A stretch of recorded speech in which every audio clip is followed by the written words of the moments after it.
She gave Egypt one of its greatest pharaohs.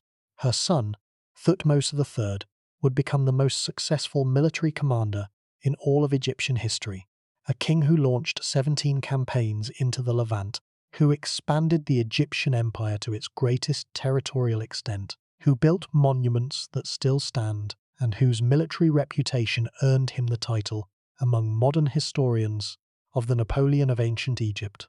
The mother of this extraordinary king should be one of the most celebrated women in Egyptian history.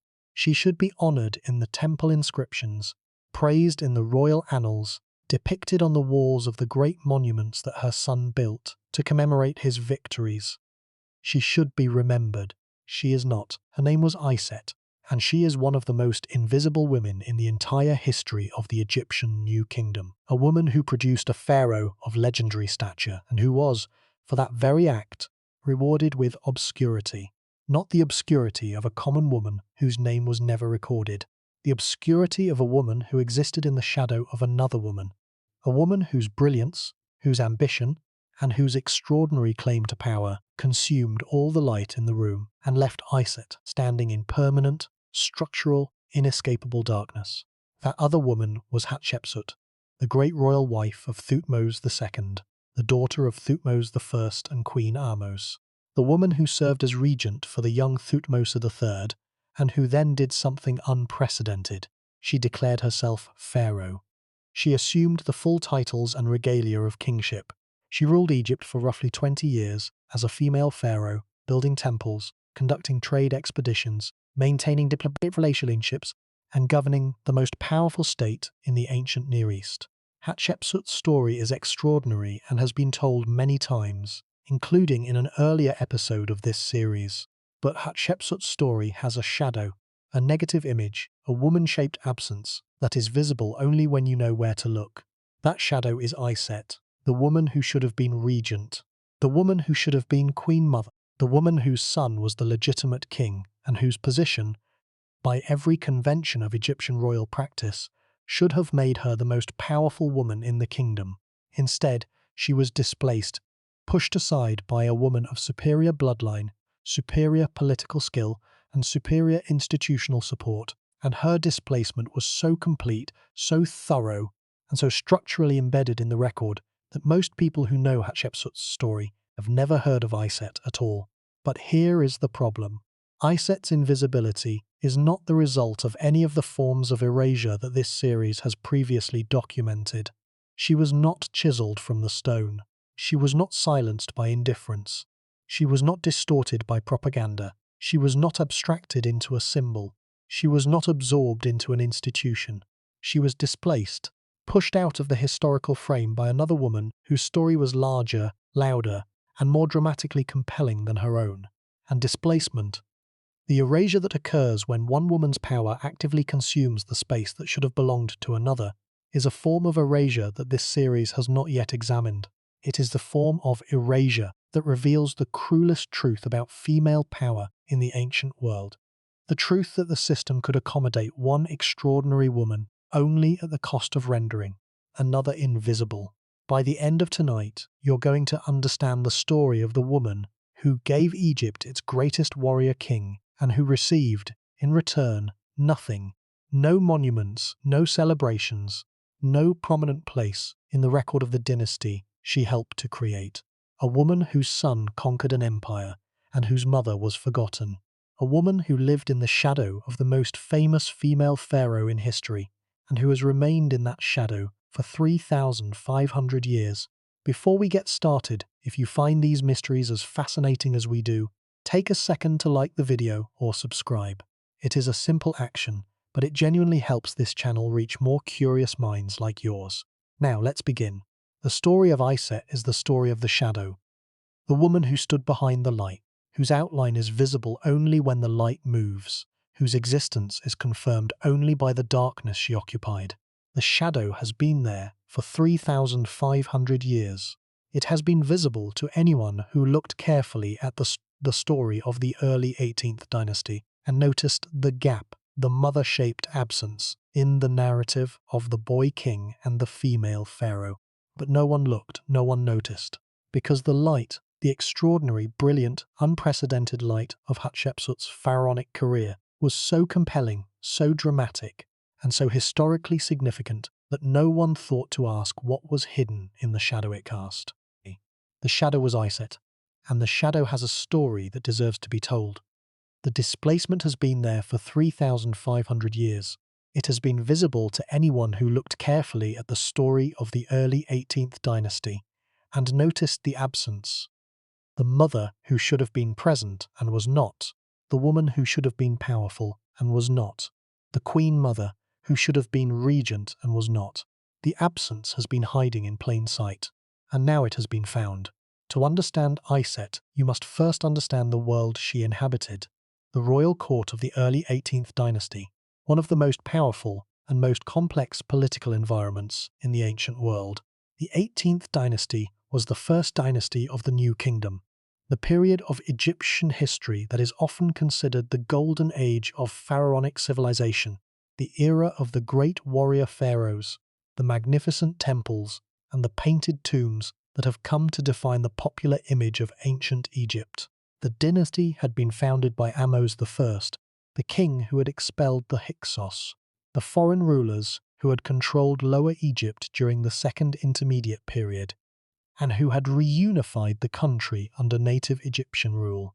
The expulsion of the Hyksos was one of the defining events of Egyptian history, a national liberation that was celebrated in Egyptian literature and art for centuries, and that imbued the 18th dynasty with a powerful sense of mission, of destiny, of the obligation to maintain and expand the kingdom that Thutmose had reclaimed from foreign domination. The royal court of the early 18th dynasty was organized around the principle of bloodline, the idea that the right to rule derived from descent from the royal family and that the purity of the royal blood was essential to the legitimacy of the pharaoh. The great royal wife, the principal queen, the woman who held the highest female title in the kingdom, was typically a woman of the purest royal blood, often the daughter or sister of the previous pharaoh. Her role was not merely ceremonial. She was the conduit of legitimacy, the woman through whom the royal blood was transmitted to the next generation and whose children had the strongest claim to the throne. The great royal wife occupied a position of unique institutional importance. She was the partner of the king in religious rituals, the bearer of royal heirs, and the embodiment of the divine feminine principle that complemented and completed the divine masculine principle embodied by the pharaoh. But the great royal wife was not the only woman in the pharaoh's household. The Egyptian king maintained a harem, a household of secondary wives, concubines, and female attendants, whose number could range from a handful to several dozen, depending on the reign and the king's personal preferences. The secondary wives were women of various origins. Some were daughters of Egyptian nobles, placed in the royal household to cement political alliances between the crown and the provincial aristocracy. Others were foreign princesses, sent to Egypt as diplomatic gifts from the rulers of vassal states. Still others were women of more modest origins, who had attracted the king's attention through personal beauty, talent, or circumstance. The secondary wives occupied a positions that was simultaneously privileged and precarious. They lived in the royal household, they enjoyed the material comforts of the court, and they had access to the king, but they did not enjoy the institutional status of the great royal wife. Their children, while recognized as royal offspring, did not have the same claim to the throne as the children of the great royal wife, and their own position at court was dependent on the king's continued favour, a favour that could be withdrawn at any time, for any reason, without explanation or recourse. The dynasty that Thutmose founded was characterized by a remarkable concentration of female power in its earliest generations. Thutmose Nefertari, the wife of Thutmose I and the mother of his successor, was one of the most powerful and most celebrated women in Egyptian history. She bore the title God's Wife of Amun, a priestly title that conferred both religious authority and substantial economic resources on its holder. She was worshipped as a divine figure for centuries after her death, her cult persisting at Thebes long after the living memory of her reign had faded. She was depicted in art with the distinctive black skin that indicated divine or posthumous status, a visual marker that placed her in the company of the gods rather than among mortal women. Thutmose Nefertari established a precedent for female power in the 18th dynasty that would shape the experiences of every queen who followed her, including both Hatshepsut and Iset. The title God's Wife of Amun is particularly significant because it represents a form of institutional female power that was distinct from and potentially independent of the power wielded by the king. The god's wife was a priestess of the supreme god of the Egyptian pantheon, the deity who was, during the New Kingdom, the most important and most politically influential god in the Egyptian religious system. The title carried real economic power. The god's wife controlled significant land holdings, received offerings from the state, and maintained a staff of administrators and servants, who managed her estates and her ritual obligations. The title also carried religious authority. The god's wife participated in the most sacred rituals of the Amun cult, rituals that were essential to the maintenance of cosmic order, and that conferred on their participants a form of divine legitimacy that transcended ordinary political authority. Hatshepsut held this title, or a version of it, before her assumption of pharaonic power.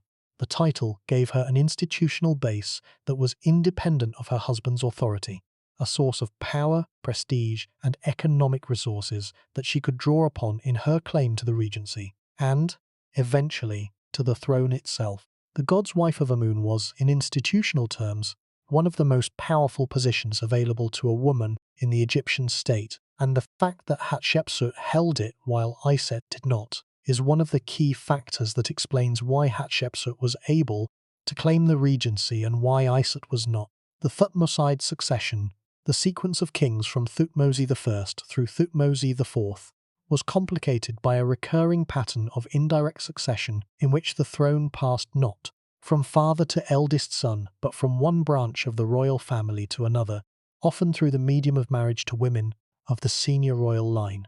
Thutmose I may himself have been of non-royal birth. Some scholars have argued that he was a military commander who married into the royal family rather than a prince born to the throne. His legitimacy derived in large part from his marriage to Queen Thutmose, a woman who was almost certainly of royal blood, and whose status as great royal wife conferred on her husband the dynastic legitimacy that his own birth may not have provided. The pattern would repeat in the next generation. Thutmose II, the son of Thutmose I, by a secondary wife named Mutnefret, derived his claim to the throne in part from his marriage to Hatshepsut, the daughter of Thutmose I, by the great royal wife Thutmose. The pattern is clear. The royal bloodline ran through the women. The men who married them gained access to the throne through the women's blood. And the hierarchy of women, the distinction between great royal wives and secondary wives, between women of the senior line and women of lesser status, was therefore not merely a matter of court protocol. It was the mechanism by which the succession was determined and the legitimacy of the pharaoh was established. This pattern is essential for understanding Iset's position and her displacement. In a system where the royal bloodline ran through the women of the senior line, a secondary wife, however personally admirable, however beloved by the king, however biologically productive, was structurally disadvantaged. Her children were legitimate. They were recognized as royal offspring. They could, under the right circumstances, inherit the throne, but their claim was weaker than the claim of children born to the great royal wife, because the great royal wife carried the senior bloodline, and the senior bloodline was the ultimate source of legitimacy in the Thutmoside system. Iset's son, Thutmose III, inherited the throne because there was no surviving son of the great royal wife, not because his mother's status entitled him to it. He was king by default rather than by design, and his mother's position reflected this. She was the mother of a king who owed his throne to the absence of a more legitimate heir rather than to the strength of his own claim. The court of Thutmose II, the court of Iset lived and in which her son was born, was a place of extraordinary political complexity and tension. Thutmose II was not a strong king. The ancient sources suggest a man of limited vigour who reigned for a relatively short period and who was overshadowed, even during his lifetime, by the formidable personality and the formidable bloodline of his great royal wife Hatshepsut. The power dynamics of the court were therefore already tilted in Hatshepsut's favour before the king's death. She was the daughter of Thutmose I, the holder of the god's wife title, the bearer of the senior bloodline, and the most institutionally powerful woman in the kingdom. Iset, by contrast, was a secondary wife, a woman whose position in the court was defined by her marriage to the king rather than by her own bloodline or her own institutional titles. The imbalance was structural. It was built into the architecture of the court, and it would determine everything that followed.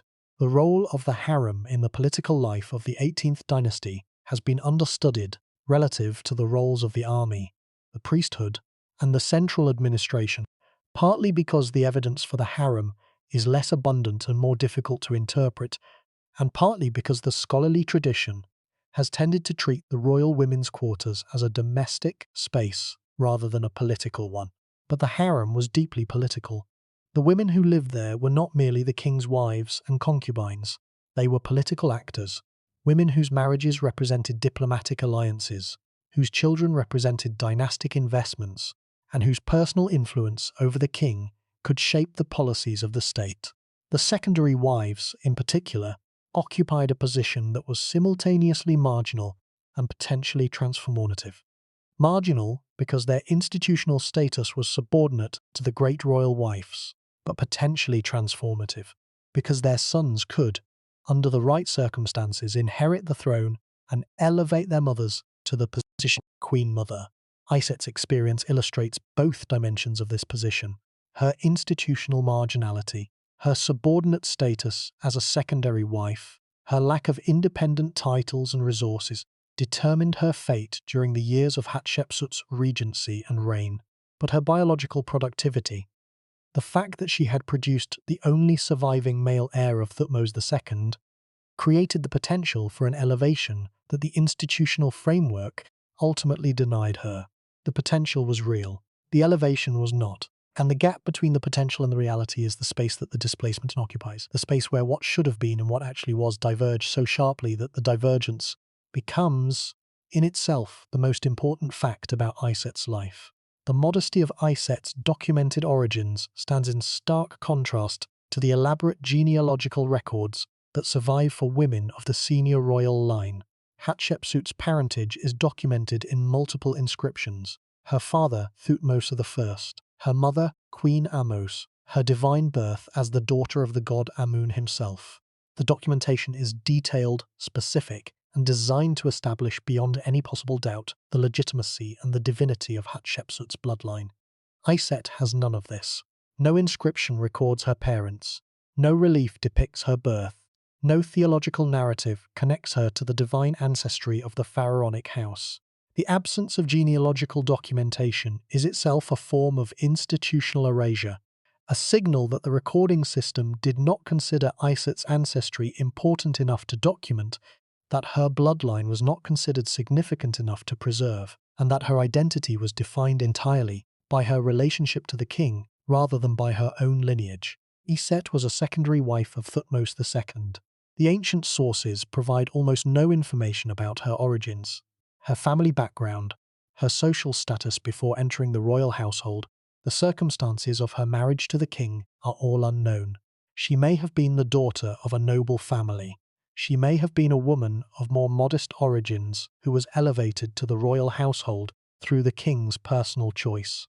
The record simply does not tell us. What the record does tell us, and it tells us this with frustrating brevity, is that she bore the king a son.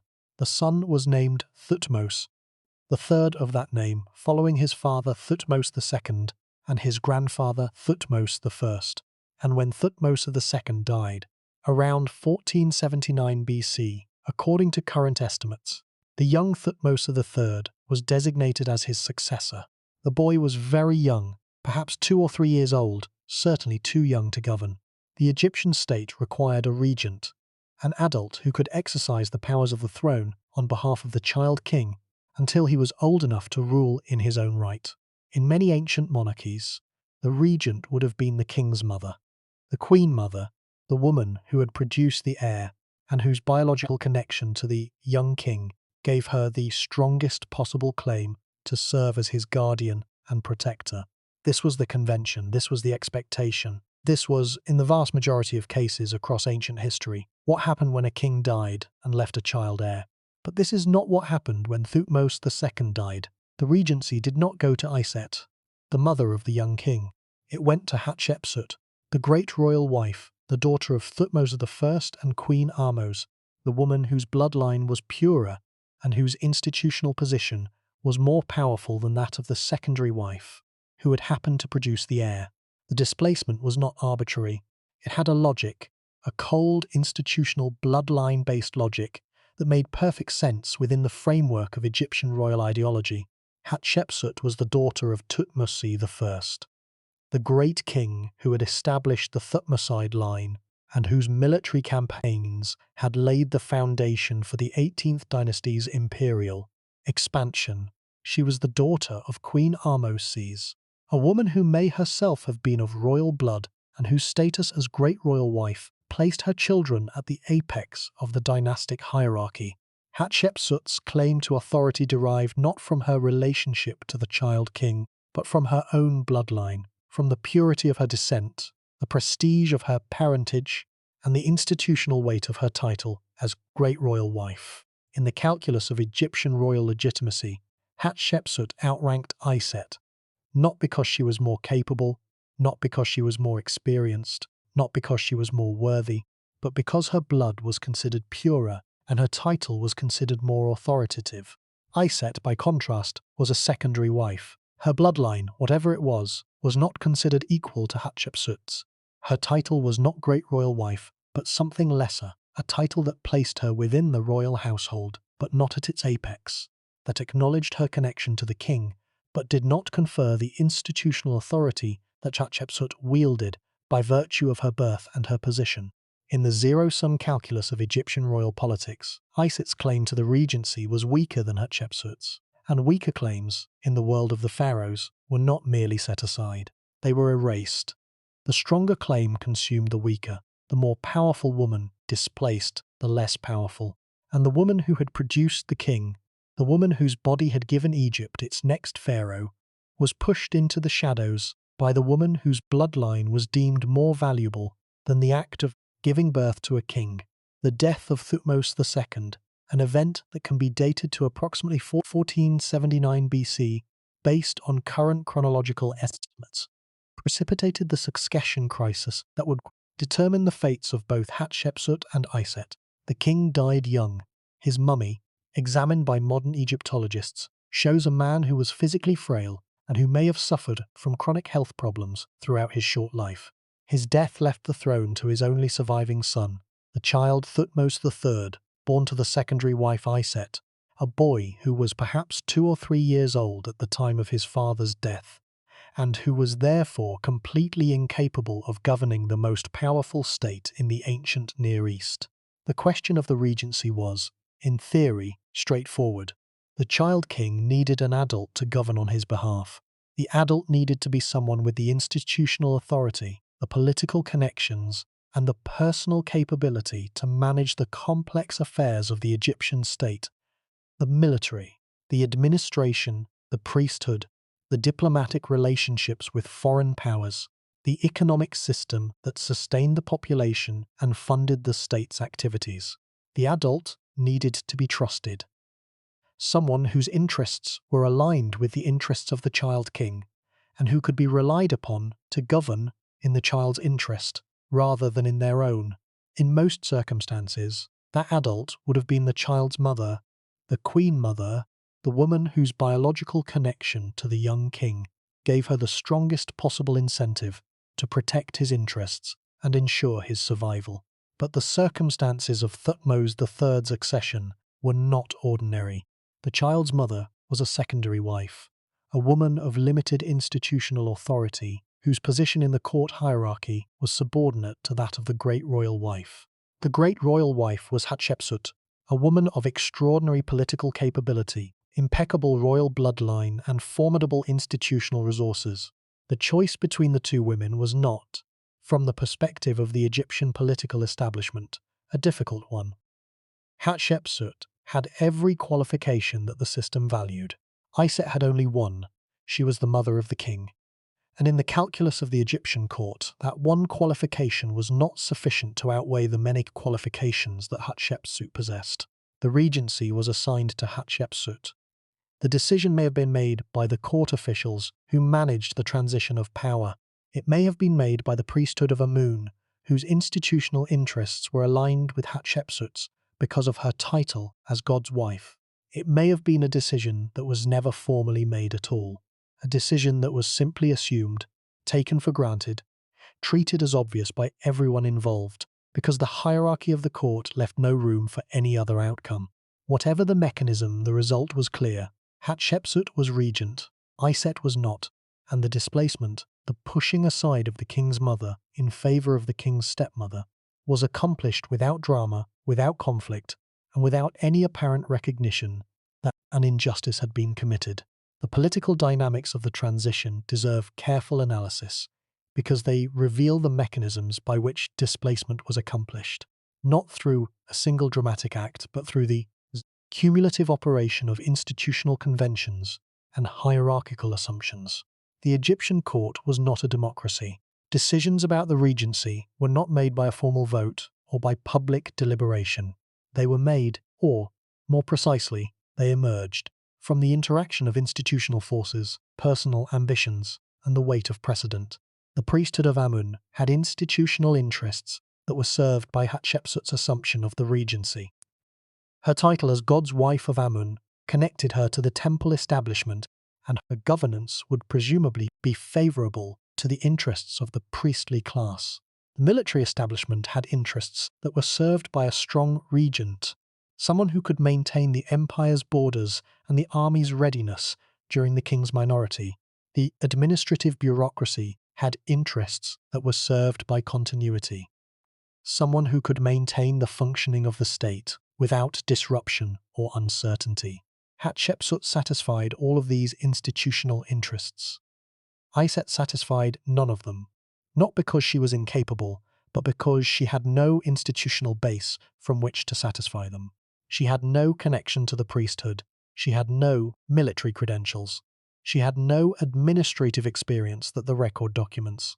She had only her biological connection to the king, a connection that, in the calculus of Egyptian institutional politics, was necessary but not sufficient for claiming the regency. The result was a displacement that was accomplished without opposition, or at least without any opposition that the record preserves. Iset may have protested. She may have argued her case. She may have sought allies within the court who would support her claim to the regency. Or she may have recognized, with the political realism that survival in the Egyptian court demanded, that her position was untenable, that the institutional forces arrayed against her were too powerful to overcome, and that the best she could hope for was a dignified withdrawal to the margins of the court, where she could at least maintain her connection to her son, even if she could not exercise authority in his name. We do not know which of these scenarios is correct, because the record does not tell us. The record does not tell us because the record was not interested in Iset's perspective. The record was interested in Hatshepsut, in the great royal wife who became regent, in the regent who became pharaoh, in the pharaoh who built temples and conducted trade expeditions and maintained the empire. The record was designed to document the exercise of power. Iset was not exercising power. Therefore, the record had nothing to say about her. The silence of the record is itself a form of violence, not physical violence, but institutional violence, the violence of a system that renders a person invisible by simply declining to acknowledge their existence. The record does not attack Iset, it does not criticize her, it does not denigrate her, it simply ignores her, treats her as if she does not exist, as if the mother of the king is a fact too unimportant to record, as if the woman whose body produced the next pharaoh is less worthy of documentation than the woman whose bloodline entitled her to govern in his name. The harem system of the 18th dynasty was not merely a domestic arrangement. It was a political institution of considerable complexity and significance. The royal harem, known in Egyptian as the Ipet Neju, the private quarters of the king, was an establishment that maintained its own administrative staff its own economic resources, and its own internal hierarchy. The harem had estates, agricultural lands whose produce funded the household and supported its inhabitants.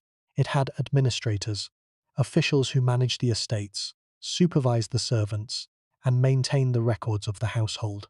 It had workshops, facilities where the women of the harem produced textiles, particularly fine linen, that were among the most valuable commodities in the Egyptian economy. The harem was, in institutional terms, a small state within the state, a self-contained economic and administrative unit that operated under the authority of the king, but that maintained its own internal organizations and its own internal power dynamics.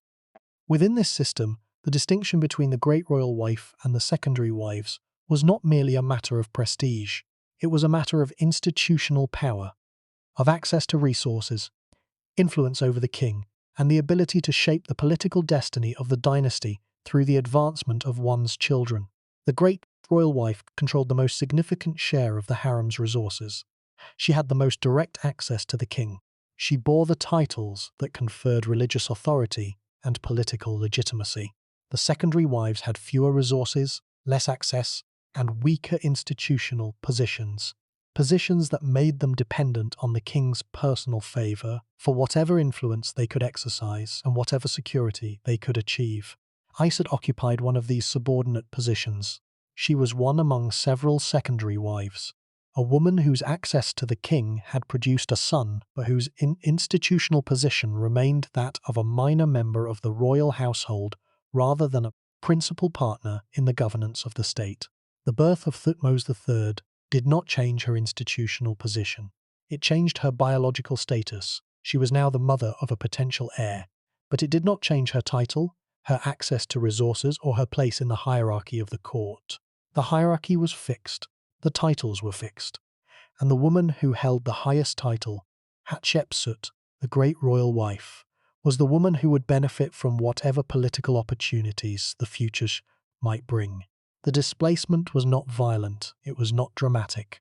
It was structural, a consequence of the conventions of Egyptian royal ideology, the hierarchy of titles, and the institutional weight of bloodline in a system that valued descent above all other qualifications for power. Iset was not imprisoned, she was not exiled, she was not killed.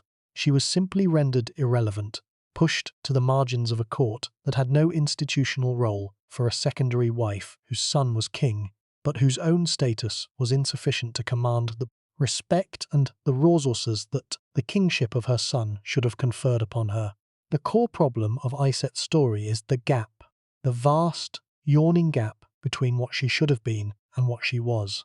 She should have been the queen mother of the most powerful kingdom in the ancient Near East. She should have been the regent who governed Egypt during her son's minority.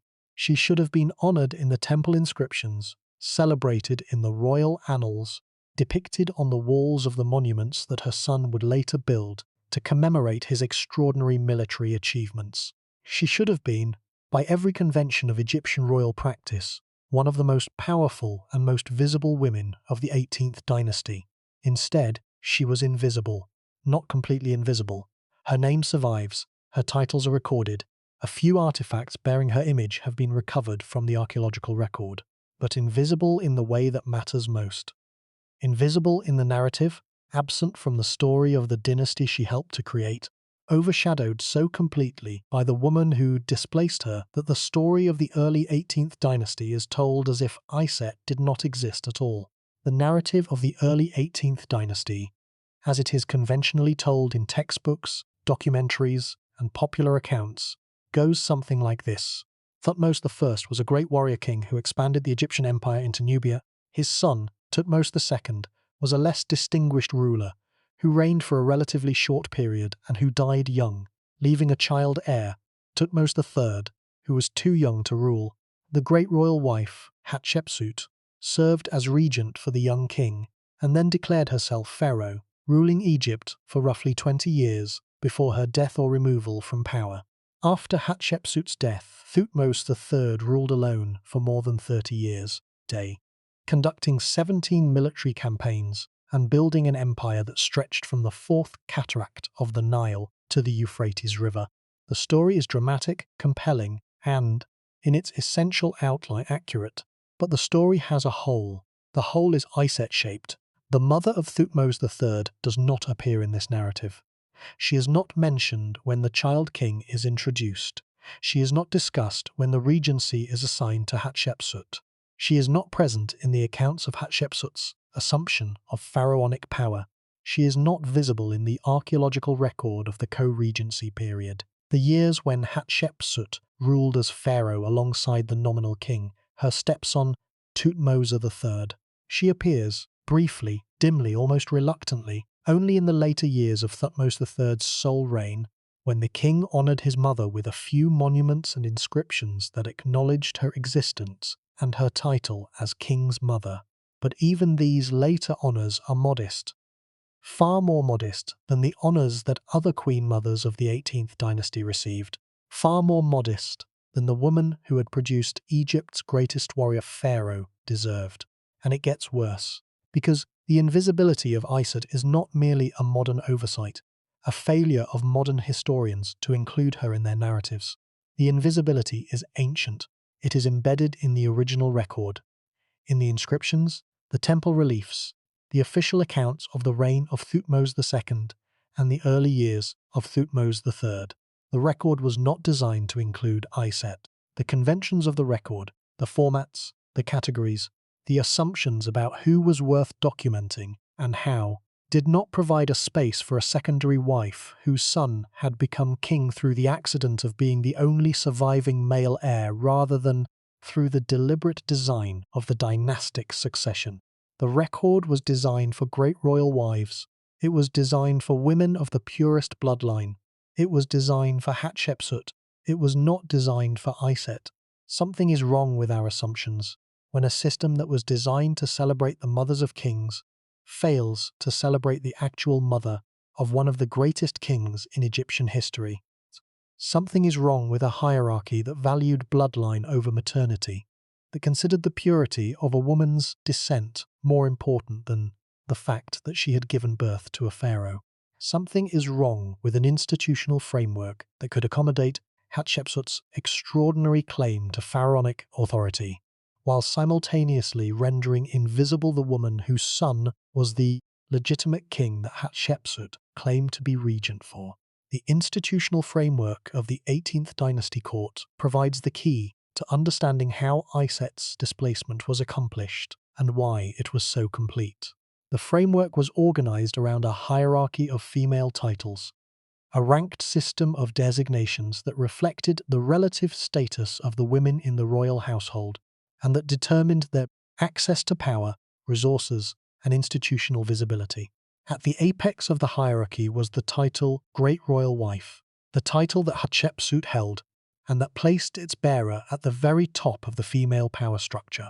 Below it were various secondary titles: King's Wife, King's Daughter, King's Sister, that designated women of royal blood or royal connection, but that did not confer the same institutional authority as the title Great Royal Wife. The secondary wife, the woman who was married to the king, but who did not hold the title Great Royal Wife, occupied a position that was below all of these categories in the formal hierarchy.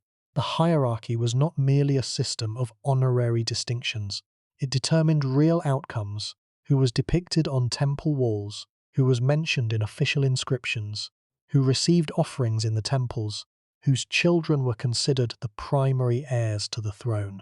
The hierarchy was, in effect, a system for allocating institutional visibility, a mechanism that determined which women were seen and which were not, which women were documented and which were ignored, which women were remembered and which were forgotten. And the hierarchy was designed in such a way that a secondary wife, even a secondary wife who had produced the heir to the throne, was systematically disadvantaged relative to the great royal wife, whose institutional position guaranteed her a level of visibility and documentation that no secondary wife could hope to match. Iset was trapped in this hierarchy. She had produced the king, but she did not hold the title that would have given her the institutional authority to claim the regency, to demand recognition in the official record, or to secure her own position at court against the claims of a more highly ranked rival.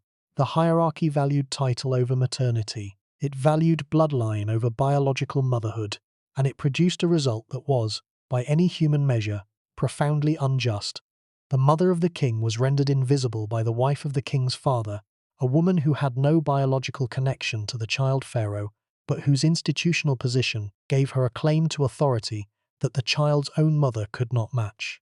The institutional framework can be understood more clearly through comparison with the experiences of other queen mothers in Egyptian history, women who occupied the same biological position as Iset, but who held titles and bloodlines that gave them the institutional support that Iset lacked.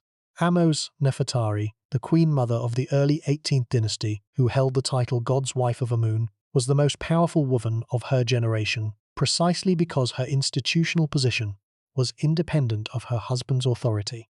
When her husband Thutmose I died, her institutional base, the God's wife title, the economic resources it controlled, the religious authority it conferred, remained intact. She could exercise authority in her own right, not merely as the mother of the king, but as the holder of a title that carried its own power. The contrast with Iset is instructive. Thutmose Nefertari had institutional power that survived her husband's death.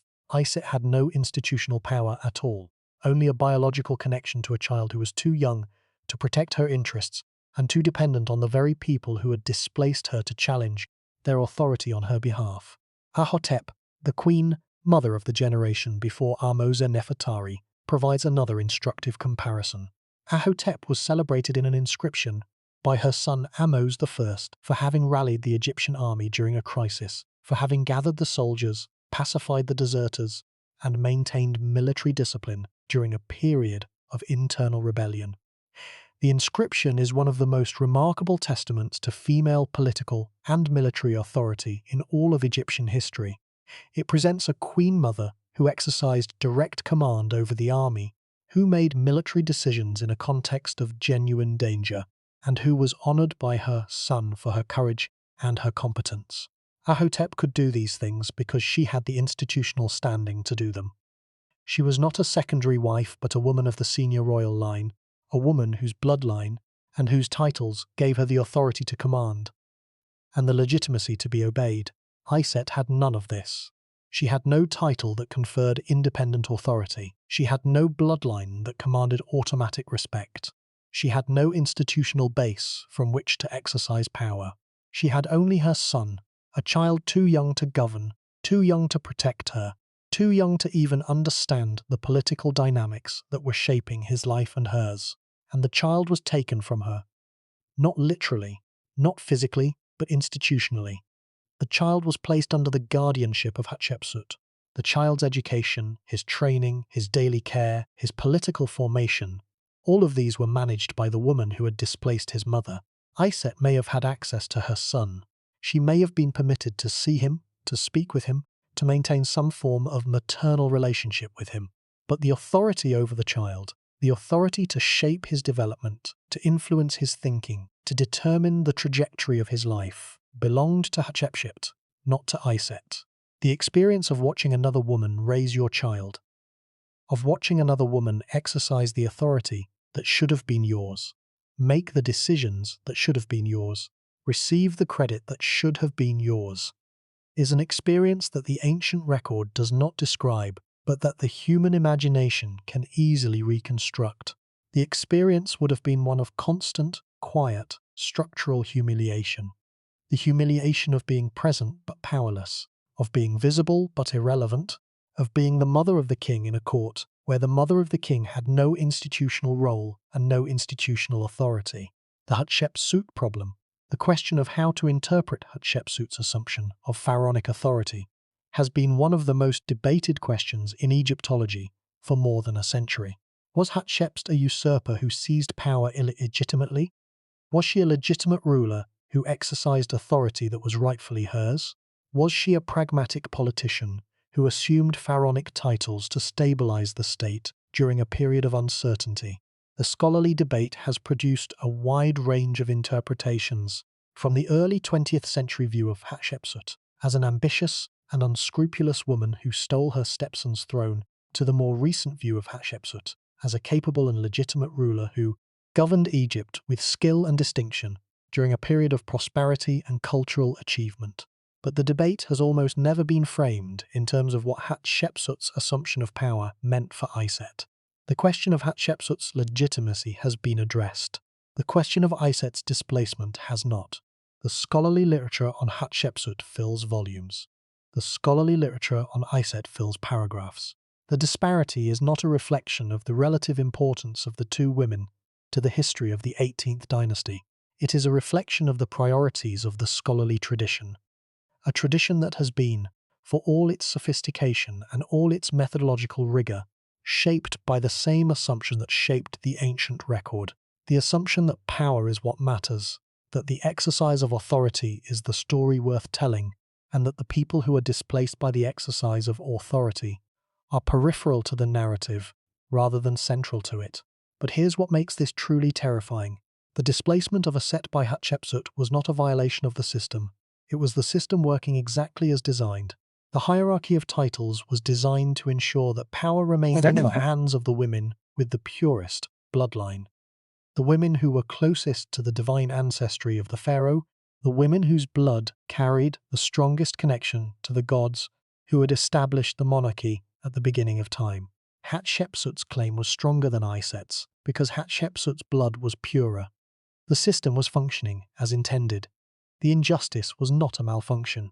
It was a feature, a structural consequence of a hierarchy that valued descent over maternity, title over motherhood, and the accident of birth over the achievement of producing the next king. The 20 years of Hatshepsut's reign, the 2 decades during which she governed Egypt as pharaoh, while the young Thutmose III served as her nominal co-ruler, were, for Iset, 2 decades of structural invisibility. The record from this period, the inscriptions, the temple reliefs, the administrative documents, mentions Hatshepsut constantly. She is depicted on the walls of her mortuary temple at Deir el-Bahari in the magnificent reliefs that celebrate her divine birth, her coronation, and her famous expedition to the land of Punt. She is named in the inscriptions at Karnak, where she erected a pair of enormous obelisks whose gilded tips caught the sun and proclaimed her glory to the entire city of Thebes. She is present in the administrative records, the diplomatic correspondence, and the ritual texts that documented the governance of the Egyptian state. Iset is absent from all of this. She does not appear in the reliefs at Deir el-Bahari. She is not mentioned in the inscriptions at Karnak. She is not present in the administrative records or the diplomatic correspondence. Her name does not appear in any surviving document from the period of Hatshepsut's reign. The absence is total, so total that if we did not have the later evidence from Thutmose III's sole reign, we would not know that Iset existed at all. The recording system that was designed to document the exercise of power documented Hatshepsut exhaustively, documented Iset not at all, and the gap between the exhaustive documentation of one woman and the total absence of the other is the measure of the displacement, the measure of how completely the system could erase a woman, simply declining to include her in the record.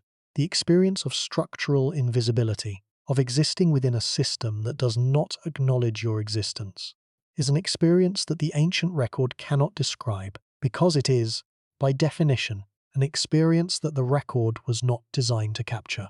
But the experience is real.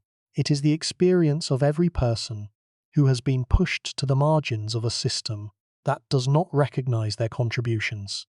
Every worker whose labor is unacknowledged, every parent whose sacrifices are taken for granted, every person whose essential role in the functioning of a community or an institution is rendered invisible by the conventions and the categories that determine what is documented and what is not. Iset's invisibility during Hatshepsut's reign raises a question that the scholarly literature has not adequately addressed. The question of what happened to her physically and socially during the 20 years of her displacement. Where did she live?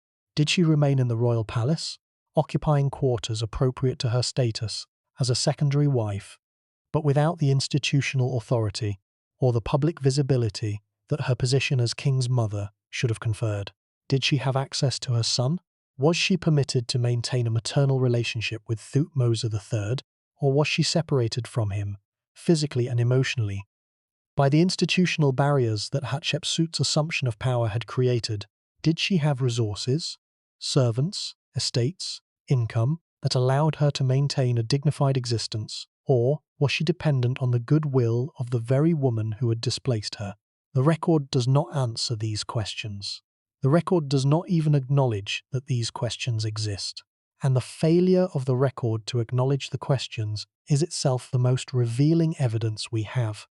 Evidence of a system that was so thoroughly designed to document the exercise of power that it had no categories, no formats, and no vocabulary for documenting the experience of being displaced from power. The system could record a coronation. It could not record a marginalization. It could document a triumph. It could not document a loss. It could celebrate the woman who governed. It could not acknowledge the woman who watched from the shadows. The relationship between Iset and Thutmose III during the years of Hatshepsut's reign is one of the most tantalizing and most frustrating mysteries in 18th dynasty studies. Did the young king know his mother? Did he understand the circumstances of her displacement? Did he feel loyalty to the woman who had given him birth, even as he was raised and educated and politically formed by the woman who had taken her place? The questions are unanswerable. The record provides no evidence for the private emotional life of the pharaoh, and the relationship between a king and his mother was not a subject that the conventions of Egyptian recording considered worthy of documentation. But the questions matter because the answers, whatever they might be, would illuminate not just the personal dynamics of the royal family, but the broader question of how displacement affects the relationships between the displaced and the people who love them. The later evidence, the modest monuments that Thutmose III erected in his mother's honour after Hatshepsut's death, suggests that the king did maintain some form of connection with his mother, and that he wished, once the political constraints of Hatshepsut's reign had been removed, to honour the woman who had given him birth. The honours were real but restrained. A seated statue at Karnak, a few inscriptions in the temples, the formal acknowledgement of her title as king's mother. The restraint may reflect the limits of what was conventionally appropriate for a woman of Iset's status. It may reflect the king's own ambivalence, the tension between his desire to honour his mother and his awareness that excessive honours might be seen as a criticism of Hatshepsut, whose legacy Thutmose III had complicated reasons to respect, even as he may have resented the woman who had overshadowed his childhood. Or it may reflect something simpler, the simple fact that by the time Thutmose III was free to honour his mother, Iset may already have been dead, and the honours he bestowed were posthumous tributes to a woman he could no longer embrace. The theological dimension of Iset's displacement deserves particular attention because it reveals the religious foundations of the hierarchy that determined her fate. In Egyptian royal ideology, the pharaoh was not merely a political ruler. He was a god, the living Horus, the son of Re, the intermediary between the human world and the divine order. The queen who bore his children was participating in a cosmic process, the transmission of divine blood from one generation to the next, the continuation of the divine lineage that connected the pharaoh to the gods who had created the world.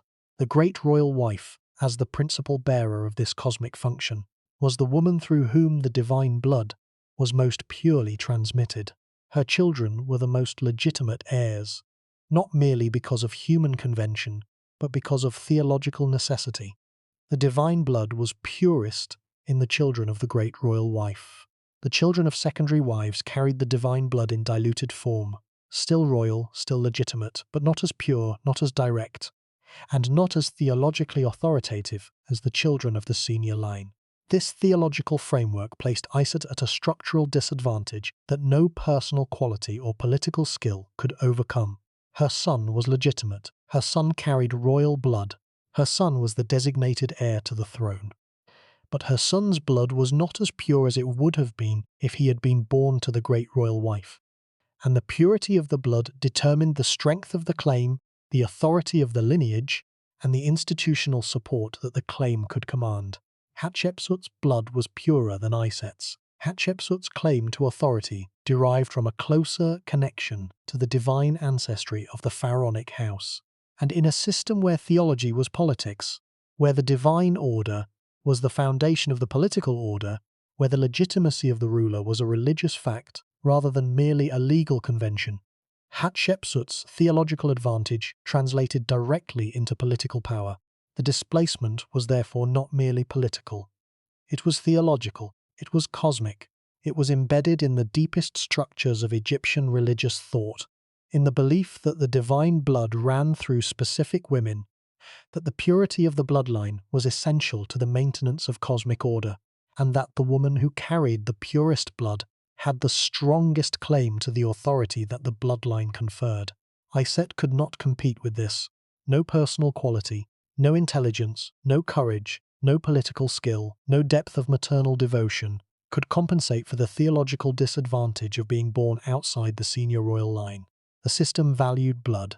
Iset's blood was not pure enough, and the system's valuation was final. The institutional hierarchy of the court reinforced the theological hierarchy at every level. The formats of the inscriptions favored the great royal wife. Her name appeared first. Her titles were listed more prominently. Her image was depicted more frequently and more prominently in the temple reliefs. The conventions of the administrative records favored the great royal wife. Her estates were documented more thoroughly. Her servants were listed more carefully. Her economic activities were recorded with greater precision. The practices of the priesthood favored the great royal wife. She participated in the most important religious ceremonies, she held the most prestigious religious titles, and she received the most substantial offerings from the temple estates. Every dimension of the institutional system was designed to amplify the visibility and the authority of the great royal wife, and to diminish, correspondingly, the visibility and the authority of every other woman in the royal household. The evidence from other periods of Egyptian history confirms that the position of king's mother was, under normal circumstances, one of the most powerful and most visible positions available to a woman in the Egyptian state. Ahotep, the queen mother of the early 18th dynasty, was celebrated for her military leadership during a period of internal rebellion. Ahmose Nefertari, the queen mother of the generation that followed, was worshipped as a divine figure for centuries after her death. Ta, the queen mother of Amenhotep III and Akhenaten, exercised diplomatic influence that extended to the courts of foreign powers. The Amarna letters include correspondence addressed to Ta by the kings of Mitanni and other Near Eastern states, evidence that she was recognized as a political actor in her own right by the most powerful rulers in the ancient world. Tuya, the queen mother of Ramesses II, was honored with a magnificent tomb in the Valley of the Queens and with inscriptions that celebrated her status as the mother of one of Egypt's greatest pharaohs. These women, Ahotep, Ahmose Nefertari, Ta Tuya, were all queen mothers who wielded real power and who received real recognition. They were all women whose institutional position as king's mother gave them access to resources, influence, and visibility that were commensurate with the importance of their biological role. They were all women who were documented in the record with the thoroughness and the prominence that their positions deserved. And they were all women who held titles, Great Royal Wife, God's Wife of Amun, and other designations that placed them at the apex of the female hierarchy and that ensured their institutional visibility, regardless of the personal preferences of the king or the political dynamics of the court. Iset held none of these additional titles. She was king's mother and nothing else. The title was prestigious, but it was not sufficient. Not in a court where the hierarchy of titles determined everything, where the conventions of the record were designed to amplify the visibility of the highest-ranking women and to diminish the visibility of everyone else, and where a secondary wife who had produced the heir to the throne was still, in institutional terms, subordinate to the great royal wife who had not. The question of what Iset knew, what she understood about the political dynamics that were shaping her life and her son's life, is one that the record cannot answer, but that the imagination cannot avoid. Was she aware, from the moment of Thutmose II's death, that the regency would go to Hatshepsut rather than to her? Did she understand the institutional logic that made Hatshepsut's claims stronger than her own? Did she recognize that the hierarchy of titles and the theology of bloodline had already determined her fate before any decision was formally made? Or was she taken by surprise? Did she expect the regency, anticipate the power that should have come with the title of king's mother, and then watch in shock as the conventions of the court placed that power in the hands of another woman? The uncertainty is itself revealing. In a court that documented the activities of the great royal wife with meticulous care, recording her titles, her ritual functions, her offerings, her building projects, the inner experience of a secondary wife was not considered worthy of documentation. The recording system was designed to capture the public dimensions of royal life, the private dimensions, the thoughts, the feelings, the strategies, the disappointments, the small daily humiliations of being present but powerless, were left unrecorded. And the gap between the public record and the private experience is the gap that makes Iset's story both frustrating and poignant. Frustrating because we cannot know what she felt, and poignant because we can imagine it. The question of what Iset knew about the political dynamics shaping her life is one the record cannot answer, but the imagination cannot avoid. Was she aware, from the moment of Thutmose II's death, that the regency would go to Hatshepsut? Did she understand the institutional logic that made Hatshepsut's claim stronger? Did she recognize that the hierarchy of titles and the theology of bloodline had already determined her fate before any formal decision was made? Or was she taken by surprise? Did she expect the regency, anticipate the power that should have come with king's mother, and watch in shock as the conventions placed that power in another woman's hands? The uncertainty is itself revealing. In a court that documented the great royal wife's activities meticulously, recording her titles, ritual functions, offerings, and building projects, the inner experience of a secondary wife was not considered worthy of documentation. The recording system captured the public dimensions of royal life, the private dimensions, thoughts, feelings, strategies, disappointments, the small daily humiliations of being present but powerless, went unrecorded. The gap between the public record and the private experience makes Iset's story both frustrating and poignant. Frustrating because we cannot know what she felt, and poignant because we can imagine it all too clearly. The evidence from other periods confirms that king's mother was normally one of the most powerful positions available to women. Ahotep rallied armies. Ahmose Nefertari was worshipped for centuries. Ta corresponded with foreign kings as a recognized political actor. Tuya received a magnificent tomb. These women wielded real power because their institutional positions supported it. Iset held only the bare title of king's mother, without the additional designations that would have given her independent authority, without the god's wife title, without the great royal wife status, without any of the institutional scaffolding that transformed a biological fact into political power. The modesty of Iset's documented origins stands in stark contrast to the elaborate genealogical records that survive for women of the senior royal line. Hatshepsut's parentage is documented in multiple inscriptions. Her father Thutmose I, her mother Queen Ahmose, her divine birth as the daughter of the god Amun himself, described in magnificent reliefs at her mortuary temple at Deir el-Bahari. Iset has none of this. No inscription records her parents. No relief depicts her divine birth. No theological narrative connects her to the divine ancestry of the pharaonic house. The absence of genealogical documentation is itself a form of institutional erasure, a signal that the recording system did not consider Iset's ancestry important enough to document, and that her identity was defined entirely by her relationship to the king, rather than by her own lineage or her own accomplishments. The weight of the theological argument against Iset cannot be overstated. In the Egyptian religious system, the pharaoh was not merely a political ruler chosen by human institutions. He was a god, the living manifestation of Horus on earth, the son of Re, the intermediary between the mortal world and the eternal divine order.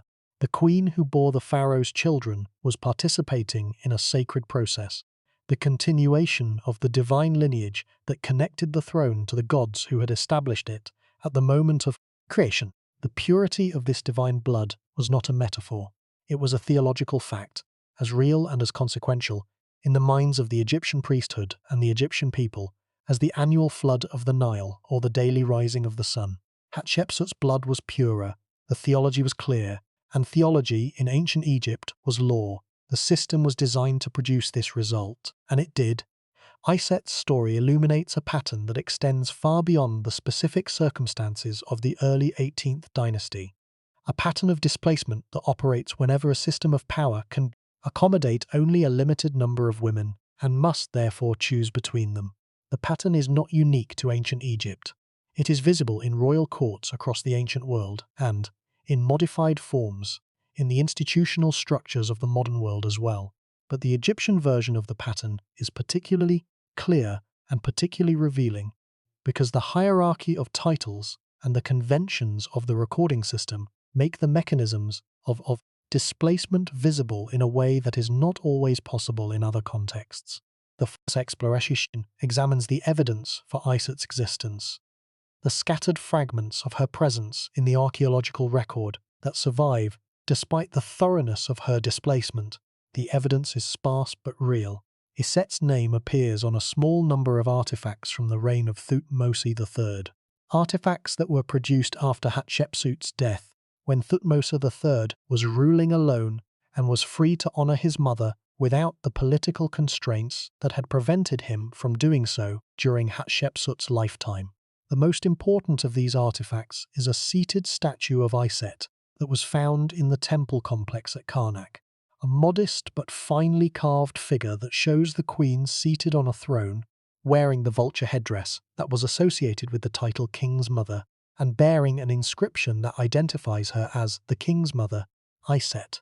The statue is significant because it confirms that Thutmose III acknowledged his mother's existence and her title, and because the modesty of the statue, relative to the magnificent monuments that Thutmose built for himself and for the gods, suggests the limitations of the honor that even a grateful son could bestow upon a mother whose status had been defined irrevocably by her position as a secondary wife. A few other artifacts mention Iset: inscriptions on temple walls, references in administrative documents, small objects that bear her name and title. The artifacts are enough to establish that she existed, that she was recognized as the mother of the king, and that she received at least some of the honors that were due to a woman of her position. But they are not enough to reconstruct a biography. They are not enough to know who she was, what she experienced, how she navigated the extraordinary circumstances of her life. The circumstances of being the mother of a king who was raised and governed by another woman. The circumstances of watching her son's childhood from the margins of a court that had no institutional role for her. The circumstances of surviving the 2 decades of Hatshepsut's reign in a position of structural irrelevance. The second exploration examines the concept of the Queen Mother in Egyptian royal ideology, the institutional framework within which Iset should have exercised power, and within which she was instead marginalized. The title King's Mother, Mu Nisw in Egyptian, was one of the most prestigious female titles in the Egyptian royal hierarchy. It designated the woman who had given birth to the reigning pharaoh, the woman whose body had produced the divine king, whose womb had been the vessel through which the royal blood was transmitted from one generation to the next. The title carried real institutional weight. The king's mother was entitled to offerings in the temples, to depiction on the walls of royal monuments, to a prominent place in the religious ceremonies that celebrated the monarchy and its connection to the divine order. In many reigns, the king's mother was the most powerful woman in the kingdom, more powerful even than the great royal wife, because her position derived not from her marriage to the current king, but from her biological connection to him, a connection that could not be severed by divorce, by the king's death, or by the arrival of a new great royal wife. The power of the Queen Mother was particularly important during periods of royal minority, when the king was a child and the state required a regent to exercise power on his behalf. The convention, established by numerous precedents across Egyptian history, was that the Queen Mother served as regent during the king's minority, governing the state, making decisions about war and diplomacy, managing the administration, and maintaining the religious institutions that connected the monarchy to the divine order. The Queen Mother was the natural regent because her interests were perfectly aligned with those of the child king. She wanted her son to survive, to grow, to assume the full powers of kingship, and to establish a successful reign. No one had a stronger motivation to protect the young king than the woman who had given him birth. Iset should have been this woman.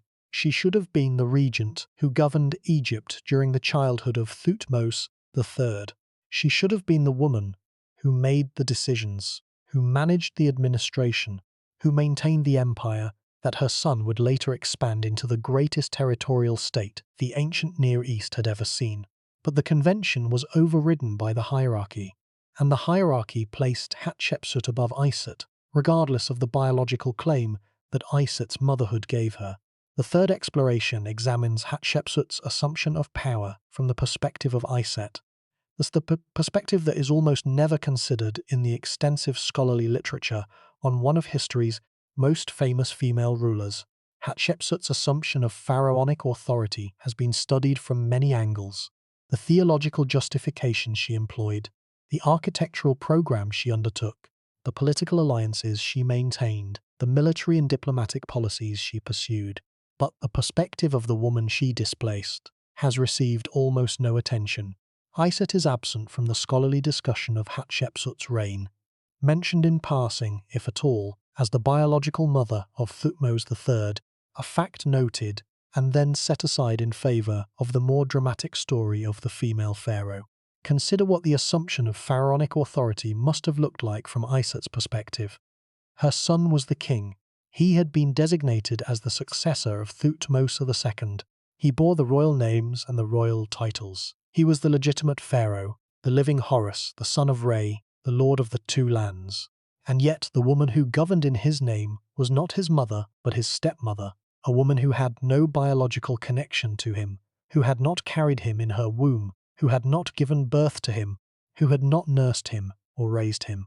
Hatshepsut's authority derived not from her relationship to the child king, but from her own bloodline and her own institutional position, sources of authority that were, in the framework of Egyptian royal ideology, more powerful than the claims of mere biological motherhood. The assumption of pharaonic authority by Hatshepsut, the moment when the regent declared herself king, assumed the full titles and regalia of the pharaoh, and began to rule Egypt not as a regent but as a sovereign, must have been, from Iset's perspective, a moment of profound and irreversible displacement. The woman who had displaced her as regent was now displacing her son as ruler. The child king, Iset's child, the boy she had produced, the heir she had given to the dynasty, was being reduced to a nominal co-ruler, his authority overshadowed by the woman who had claimed the throne in her own right. Iset's son was still king, but the king was a child, and the real power was held by the woman who had pushed Iset aside. The fourth exploration examines the broader pattern of displacement in the ancient world, the pattern that Iset's story exemplifies, and that reveals a structural feature of female power in patriarchal systems. The pattern is this: in systems that accommodate female power only within strict limits and through specific channels, the elevation of one woman often requires the marginalization of another. The system does not expand to accommodate additional women. It substitutes, replacing one woman with another, elevating the woman who fits the system's requirements and discarding the woman who does not. The result is a zero-sum game, a competition among women for a limited number of positions within a system that was designed by and for men, a competition in which the winner's gain is the loser's loss and in which the system itself remains unchanged, regardless of which individual woman occupies the position. Iset lost this competition. She lost not because she was less capable than Hatshepsut. We have no evidence about her capabilities, and the comparison would be meaningless in any case, because the competition was not about capability. She lost because the rules of the competition favored bloodline over maternity, title over biological connection, and the conventions of the hierarchy over the claims of the woman who had actually produced the king. The rules were not Hatshepsut's rules. They were the system's rules. The rules that had been established by centuries of Egyptian royal practice, and that determined with impersonal and implacable logic, which women would be elevated and which would be displaced. The pattern of displacement is visible not only in the specific case of Iset and Hatshepsut, but in the broader history of Egyptian queenship and in the histories of royal courts across the ancient world. The pattern operates whenever a system of power creates a limited number of positions for women and requires women to compete with each other for access to those positions. The competition is structural. It is built into the architecture of the system, embedded in the hierarchy of titles and the conventions of the recording system, and it operates independently of the personal qualities or the personal intentions of the individual women who are caught within it. In the Ottoman Empire, a system that developed more than 2,000 years after the 18th dynasty, but that exhibited strikingly similar dynamics. The imperial harem was organized around a hierarchy that placed the mother of the sultan at the apex of female power. The position of Valide Sultan, Queen Mother, was the most powerful position available to a woman in the Ottoman system, and it was a position that was achieved through the same combination of biological success and institutional positioning that determined the status of Egyptian queen mothers. But the Ottoman system, like the Egyptian system, could accommodate only one Valide Sultan at a time, and the elevation of one woman to this position required the displacement of every other woman who might have a claim to it. The competition among the women of the harem, the competition to produce the heir, to secure the favour of the sultan, to position their sons for the succession, was a competition that the system itself generated, not a competition that the women chose.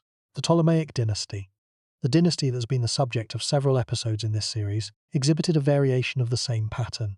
The Ptolemaic system, as designed by Arsinoe II, created a single position for the divine queen, a position that was institutionally embedded, theologically justified, and economically supported. The position could accommodate one woman at a time. When a new queen was installed, through marriage, through the death of the previous queen, or through the political displacement of a rival, the previous occupant was removed. The system was designed for substitution rather than addition. It did not expand to accommodate multiple powerful women. It replaced one woman with another. Iset's displacement by Hatshepsut follows this pattern exactly. The system had room for one powerful woman. Hatshepsut filled that space. Iset was displaced. The pattern is structural and deeply institutional. It is the product of a system that was designed to accommodate limited female power rather than unlimited female power. A system that created a single slot for a powerful woman and then required women to compete for that slot, with the loser disappearing from the record as completely as if she had never existed. The third exploration examines Hatshepsut's assumption of power from the perspective of Iset, the perspective that is almost never considered in the extensive scholarly literature on one of history's most famous female rulers. The scholarly literature on Hatshepsut fills volumes. Detailed analyses of her building program, her theological innovations, her relationship with the priesthood of Ammon, her possible motivations for assuming pharaonic titles, and the circumstances of her eventual disappearance from power. The literature is rich, sophisticated, and constantly growing. New discoveries at Deir el-Bahari, new analyses of the inscriptions, new interpretations of the political dynamics of the co-regency continue to add depth and nuance to our understanding of one of the most remarkable rulers in Egyptian history. But the literature has a blind spot. The blind spot is Iset.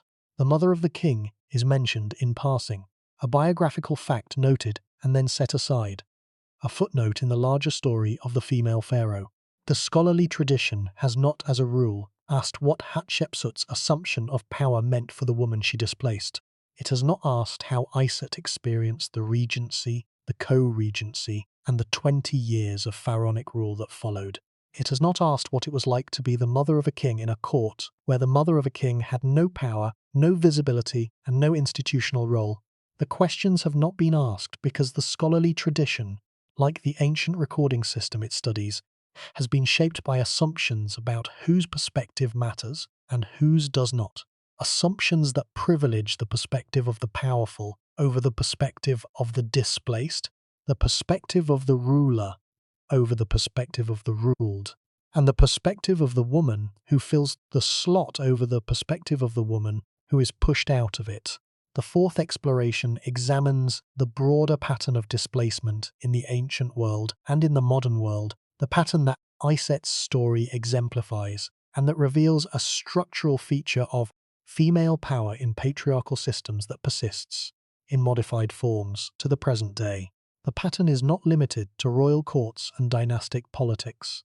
It operates in every institutional context where the number of positions available to women is artificially limited, where the system creates a small number of slots for female participation, and then requires women to compete with each other for access to those slots, rather than expanding the system to accommodate all qualified participants.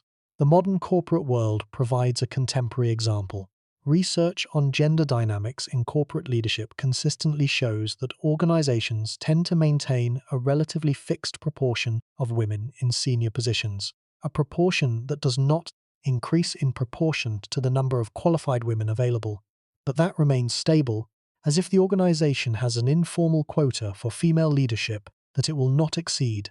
The result is a competition among women for a limited number of positions, a competition that the system generates, and that the system benefits from, because the competition among women for scarce positions diverts attention and energy from the more fundamental question of why the positions are scarce in the first place. The connection between the ancient pattern and the modern pattern is not merely analogical, it is structural. The underlying dynamic, the creation of limited space for female power, and the resulting competition among women for access to that space, is a feature of patriarchal institutional design that persists across cultures and across millennia. The specific mechanisms change. The titles are different. The hierarchies are organized differently. But the fundamental dynamic, the dynamic of displacement, of substitution, of one woman's gain being another woman's loss, remains constant, and the consequences, the invisibility of the displaced, the silence of the record about the women who lost the competition, the systematic forgetting of the women who were pushed aside by the women who were elevated, are the same in the 21st century as they were in the 15th century before the Common Era. The fifth exploration concerns the relationship between Iset and her son, the relationship that is, for most listeners, the emotional heart of her story. Thutmose III was, by any measure, one of the most remarkable individuals in ancient history. His military campaigns, 17 in all, conducted over roughly 20 years of active campaigning, expanded the Egyptian empire to its greatest territorial extent, pushing the northern boundary to the Euphrates River and the southern boundary to the fourth cataract of the Nile.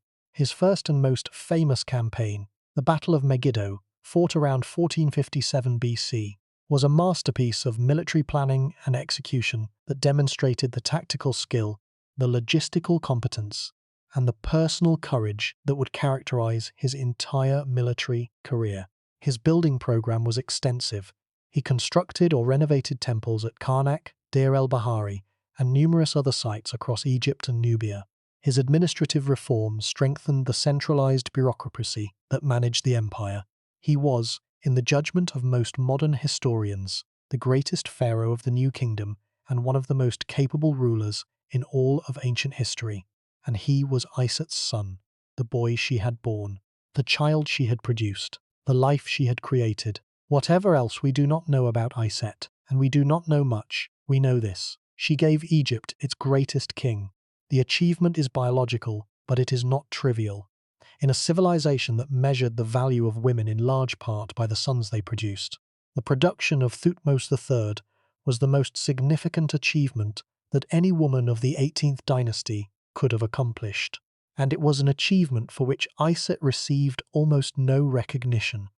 Not during the years of Hatshepsut's reign, when her son's authority was overshadowed by the female pharaoh, and only modestly during the years of Thutmose III's sole rule, when the king honoured his mother with the kind of small, restrained, almost apologetic monuments that suggest a son who wished to do more, but was constrained by the conventions of a system that had already decided what his mother's place in the record would be. The displacement of Iset also raises questions about the nature of Thutmose III's relationship with Hatshepsut, questions that have been debated by scholars for more than a century, and that remain unresolved. The traditional interpretation, popular in the early 20th century, portrayed Hatshepsut as a usurper who stole the throne from her stepson and who was eventually overthrown or killed by the resentful king. This interpretation cast Thutmose III as a victim of female ambition, a rightful ruler deprived of his throne by a scheming woman who waited patiently for decades before finally reclaiming his birthright. The interpretation was dramatic, satisfying, and almost certainly wrong, or at least vastly oversimplified. The more recent scholarly consensus, developed through decades of careful analysis of the archaeological and inscriptional evidence, presents a more nuanced picture. Hatshepsut and Thutmose III appear to have coexisted for most of the co-regency period in a relationship that was, if not harmonious, at least functional. Thutmose III was not imprisoned or marginalized during Hatshepsut's reign. He received military training, he participated in religious ceremonies, and he may have commanded military forces in the field during the later years of the co-regency. The relationship was complex, involving elements of both cooperation and competition, of mutual dependence and mutual suspicion, of institutional partnership and personal tension. But the scholarly debate about the relationship between Hatshepsut and Thutmose III has almost entirely ignored the third person in the triangle, Iset, the mother, the woman whose displacement was the precondition for Hatshepsut's assumption of power. How did the relationship between Hatshepsut and Thutmose III affect Iset? How did the co-regency, the complex, ambiguous, politically charged arrangement in which her son served as nominal king, while his stepmother exercised actual power, shape Iset's experience of court life? Did Iset advise her son? Did she encourage him to resist Hatshepsut's authority? Or did she counsel patience and accommodation? Did she harbour resentment toward the woman who had displaced her? Or did she accept the displacement with the pragmatic resignation that the Egyptian court demanded? The answers are lost. The record does not preserve them. The record was not designed to preserve them, because the record was designed to document the exercise of power, not the experience of being displaced from power. The silence of the record on these questions is not accidental, it is structural, a consequence of a recording system that was designed to document the powerful and to ignore the powerless, to celebrate the visible and to forget the invisible, to tell the stories of the women who held the titles and to discard the stories of the women who did not. The evidence for the later years of Iset's life, the years after Hatshepsut's death, when Thutmose III ruled alone, is modest but significant. The king honoured his mother. He erected a statue of her at Karnak. He included her name in inscriptions at several temple sites. He acknowledged her title as king's mother and confirmed her place in the royal genealogy. The honours were genuine. They represented a son's recognition of his mother's importance and his desire to restore, at least partially, the visibility that the displacement had denied her. But the honours were also limited, far more limited than the honours that Thutmose III bestowed on the gods, on himself, and on the military commanders who had served with distinction in his campaigns. The king who built the Annals Hall at Karnak, the magnificent chamber whose walls are covered with detailed accounts of his 17 military campaigns, did not build anything comparable for his mother. The king who erected obelisks and colossal statues and monumental gateways throughout Egypt did not erect anything monumental for the woman who had given him life. The disparity between the honours that Thutmose III bestowed on his military achievements and the honours he bestowed on his mother is the final, devastating expression of the displacement that had defined Iset's life. The system that had displaced her as regent did not relent when her son assumed full power. The conventions that had rendered her invisible during Hatshepsut's reign did not suddenly become generous when the female pharaoh was gone. The hierarchy that had placed bloodline above maternity did not reverse itself when the son who owed his existence to Iset's maternity became the sole ruler of Egypt. The displacement was permanent. The invisibility was structural, and even the love of a powerful son could not fully overcome the institutional forces that had determined, before Iset was born, that women of her status would not be seen. The Battle of Megiddo, the first and most famous of Thutmose III's 17 military campaigns, provides a dramatic illustration of the distance between Iset's invisibility and her son's extraordinary achievement. The battle was fought around 1457 BC, roughly 22 years after Thutmose III's accession to the throne and shortly after the end of Hatshepsut's co-regency. The king led his army through a narrow mountain pass, the Aruna Pass, a route that his military advisors warned was too dangerous because the army would have to march in single file and could be ambushed by the enemy, and emerged on the plain before the fortified city of Megiddo, where a coalition of Canaanite and Syrian forces had assembled to resist Egyptian expansion. The battle was a decisive Egyptian victory. The coalition forces were routed. The city of Megiddo was besieged and eventually surrendered. The campaign established Egyptian dominance over the Levant and inaugurated a period of military expansion that would continue for the next 20 years, producing an empire that stretched from the fourth cataract of the Nile to the banks of the Euphrates River. The annals of Thutmose III, the detailed military records that were inscribed on the walls of the Hall of Annals at Karnak, describe the campaign in extraordinary detail, recording the route of march, the disposition of forces, the sequence of battles, and the plunder that was captured from the defeated enemy. The annals of Thutmose III are one of the most remarkable and most detailed military documents in all of ancient history. A detailed, first-person account of a military campaign that provides information of a quality and a specificity that is unmatched in the ancient Near East. The annals celebrate Thutmose III as a military genius, a commander of extraordinary tactical skill, personal courage, and strategic vision. They celebrate the army. They celebrate the gods who granted victory.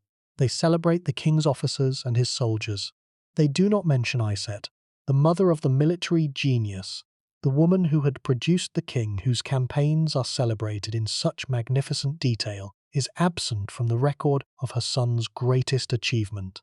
The annals have room for the names of captured cities, for the quantities of plundered grain and livestock, for the numbers of prisoners taken and chariots destroyed.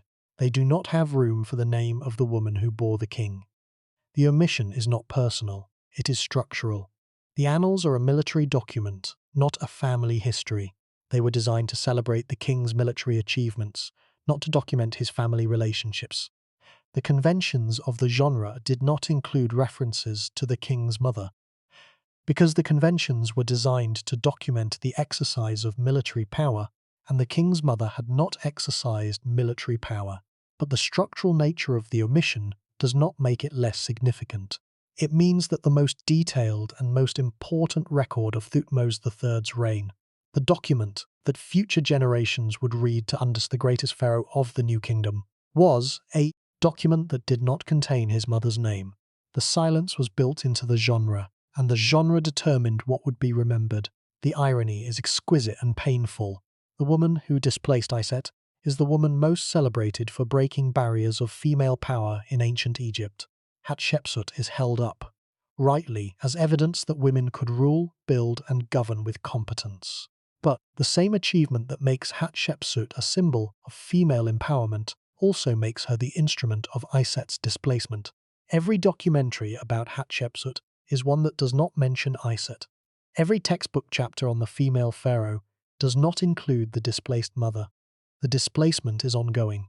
It continues every time the early 18th dynasty story is told with Hatshepsut at its center and Iset in its shadows. The Battle of Megiddo, Thutmose III's first and most famous campaign, fought around 1457 BC, provides a dramatic illustration of the distance between Iset's invisibility and her son's achievement. The king led his army through the dangerous Aruna Pass and emerged on the plain before Megiddo, where a coalition of Canaanite and Syrian forces had assembled. The battle was a decisive victory that established Egyptian dominance over the Levant for a generation. The annals at Karnak describe the campaign in extraordinary detail: the route of march, the disposition of forces, the plunder captured. The annals celebrate the king as a military genius. They celebrate the army, the gods, the officers. They do not mention Iset. The mother of the military genius is absent from the record of her son's greatest achievement. The omission is structural. The annals were designed to document military power, and the king's mother had not exercised military power, but the structural nature of the omission does not diminish its significance. The question of whether the displacement could have been avoided leads to a sobering conclusion. The institutional framework was designed for hierarchy, not partnership. It concentrated female power in a single position rather than distributing it. It could accommodate a powerful great royal wife or a powerful king's mother, but not both simultaneously when they were different women with different bloodlines. When the great royal wife and the king's mother were different people, the framework resolved the conflict by elevating one and displacing the other. The deep structural inflexibility of the institutional framework is the ultimate and irreducible cause of Iset's displacement. The experience of Iset during the 20 years of Hatshepsut's pharaonic reign remains one of the great silences of 18th dynasty history. We know that she survived. The later monuments erected by Thutmose III confirm that she was alive after Hatshepsut's death and that the king honoured her during his sole reign. But the details of her survival, where she lived, what resources she commanded, whether she maintained contact with her son, whether she was treated with respect or with contempt by the court that had displaced her, are completely unknown. The silence is not the silence of destruction. No one destroyed the records of Iset's life during Hatshepsut's reign. There were no records to destroy. The record was never created in the first place. Because the conventions of the recording system had no category for the experience of a displaced queen mother, no format for documenting the daily life of a woman whose institutional position had been consumed by the authority of a more powerful rival. The parallel with modern experiences of institutional displacement is striking and uncomfortable. The experience of being present but unseen, of being qualified but overlooked, of making essential contributions that are attributed to someone else or simply unacknowledged. These are experiences that are familiar to anyone who has been marginalized within a system that they helped to sustain. The modern workplace provides countless examples of women whose ideas are attributed to male colleagues, whose contributions are overlooked in favor of more visible participants, whose essential labor is rendered invisible by the conventions and the hierarchies that determine who receives credit and who does not. The mechanisms are different. The underlying dynamic is the same. And the experience, the quiet, persistent, structural experience of being present but unseen, is remarkably consistent across cultures and centuries. The physical evidence from the later years of Thutmose III's reign, the evidence that documents the king's modest efforts to honour his mother, includes not only the seated statue from Karnak, but also a number of inscriptions at various temple sites that mention Iset by name and title.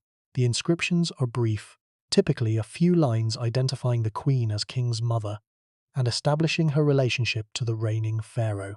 They are formulaic, following the conventions of royal inscriptions without adding personal details or biographical information that would allow us to know Iset as an individual rather than merely as a title holder, and they are relatively few in number, scattered across a handful of sites rather than concentrated in a single major monument that would serve as a permanent memorial to the queen's life and achievements.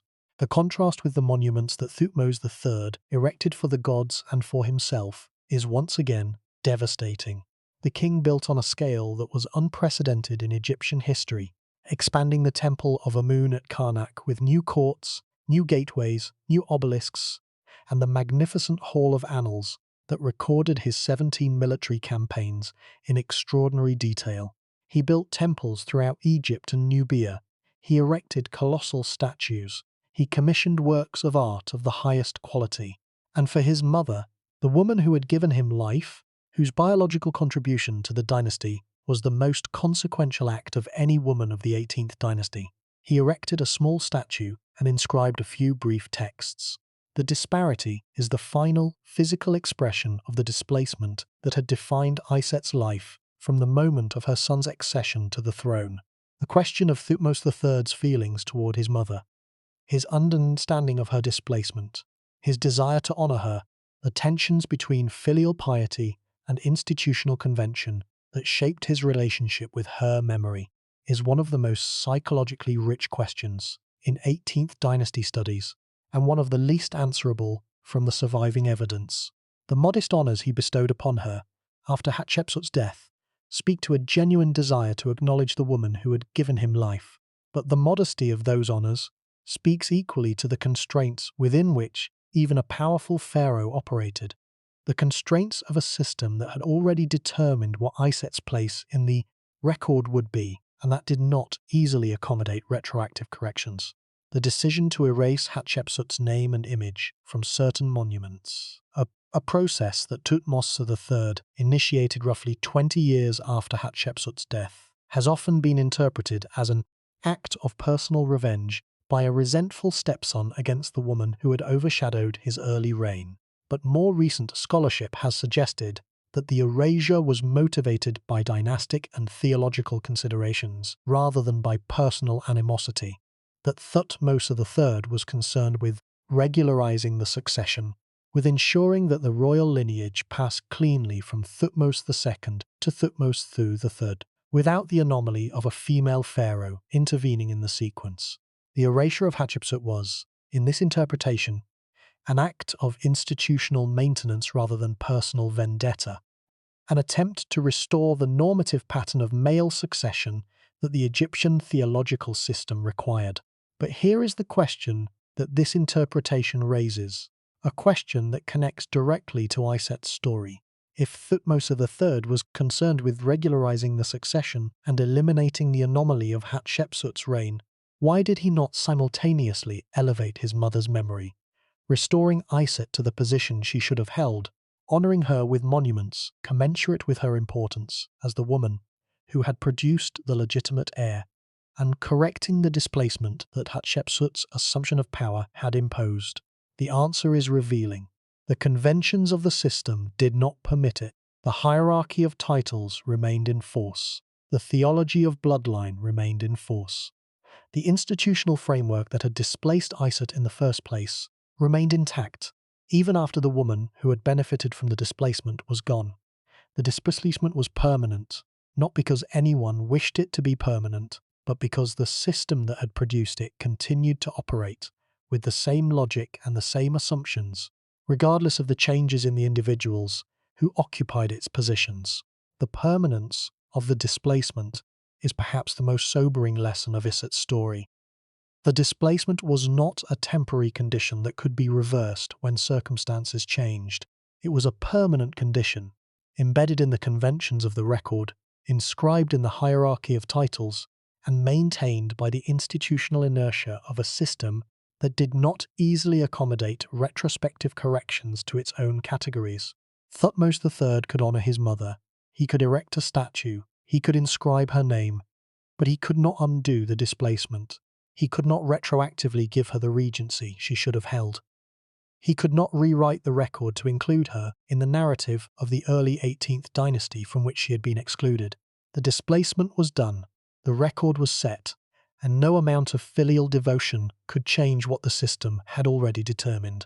The archaeological evidence for the period of Hatshepsut's co-regency with Thutmose III has been studied intensively by scholars for more than a century, and the picture that emerges is one of remarkable complexity. Hatshepsut's building program was extensive. She constructed or renovated temples at numerous sites across Egypt, commissioned the famous pair of obelisks at Karnak, whose gilded tips caught the light of the sun, and proclaimed her glory across the city of Thebes, and built the magnificent mortuary temple at Deir el-Bahari that remains one of the masterpieces of Egyptian architecture. The scale and the quality of her building program testify to the resources she commanded and the political support she enjoyed. Resources and support that came, ultimately, from the same institutional framework that had displaced Iset and that had placed Hatshepsut at the apex of female power in the Egyptian state. The relationship between Hatshepsut's building program and Iset's invisibility is worth examining because it illustrates the connection between institutional visibility and institutional resources. Hatshepsut had access to the resources of the state, the labor, the materials, the skilled craftsmen, the administrative infrastructure that made monumental building possible. Iset had access to none of these resources, or rather, she had access only to whatever modest resources the court allocated to a secondary wife of no particular institutional standing. The disparity in resources produced a disparity in visibility. Hatshepsut's monuments proclaimed her existence to the world, while Iset's absence from the building program proclaimed her non-existence with equal eloquence. The monuments that survive from the co-regency period are monuments to Hatshepsut's power. They are also, by their very existence, monuments to Iset's displacement. Physical evidence of the institutional forces that had consumed the space that should have belonged to the mother of the king. The sixth exploration examines the evidence for Iset from the reign of Thutmose III, the period after Hatshepsut's death, when the king was free to honour his mother without the political constraints that had defined the previous 2 decades. The evidence is modest. The seated statue from Karnak, the most important surviving artifact associated with Iset, is a small, finely carved figure that shows the queen in a dignified pose, her hands placed flat on her knees, the vulture headdress on her head identifying her as king's mother. The statue is well made but not monumental. It is a piece of royal sculpture produced by skilled craftsmen, but not on the scale of the colossal statues that Thutmose III erected for the gods and for himself. The inscription on the statue identifies Iset by her title and confirms her relationship to the king, but it does not provide a biography, a list of achievements, or any of the personal details that would allow us to know who she was beyond her title and her maternal function. A few other inscriptions from the reign of Thutmose III mention Iset. References in temple texts, mentions in administrative records, brief allusions in the longer inscriptions that documented the king's military campaigns and building projects. The references are sufficient to establish that Thutmose III acknowledged his mother and that he made some effort to honour her memory. But they are not sufficient to reconstruct a life. They are not sufficient to understand who Iset was, as a person, as a political actor, as a woman who navigated one of the most extraordinary and most difficult situations that any woman in ancient history ever faced. Step back now from the fragments and the hierarchy and the political dynamics of the early 18th dynasty. Step back from the specific story of Iset, the secondary wife, the displaced mother, the invisible woman in the shadow of the female pharaoh, and look at what her story reveals about the deepest structures of female power and the mechanisms by which women have been pitted against each other across 3,000 years of human civilization. What does it mean to be displaced? Displacement is not the same as erasure. Erasure destroys the record. Displacement destroys the position, the place in the hierarchy, the institutional standing, the claim to power and visibility that a woman should have held by right of her achievements or her biological role. The record survives. Iset's name is there, her title is inscribed, her statue sits in a museum, but the position is gone, consumed by a more powerful woman within the same system, absorbed into the story of the woman who displaced her, rendered invisible not by the destruction of information, but by the overwhelming presence of a rival whose story was larger, louder, and more institutionally supported. Let that sink in. The displacement of Iset by Hatshepsut reveals a structural feature of female power in patriarchal systems that is often overlooked in discussions of women and power. The feature is this: in systems designed by and for men, the space available for female power is limited. It is not infinite. It does not expand to accommodate every woman who has a legitimate claim to authority. It is a fixed quantity, a limited number of positions, a limited amount of institutional visibility, a limited allocation of resources and recognition, and women must compete with each other for access to it. The competition is not always visible, it is not always conscious, but it is real, and it produces a dynamic in which the elevation of one woman often requires the marginalization of another. This is the dynamic that produced Iset's displacement. The system had room for one powerful woman, the great royal wife, the regent, the figure who embodied the divine feminine principle in the royal household. Hatshepsut filled that space. She filled it brilliantly, with a political intelligence, a theological creativity, and an architectural ambition that made her one of the most remarkable rulers in Egyptian history. But in filling that space, she consumed it, leaving no room for Iset, no institutional position for the mother of the king, no place in the hierarchy for a woman whose claim to authority derived from biological motherhood rather than from bloodline and title.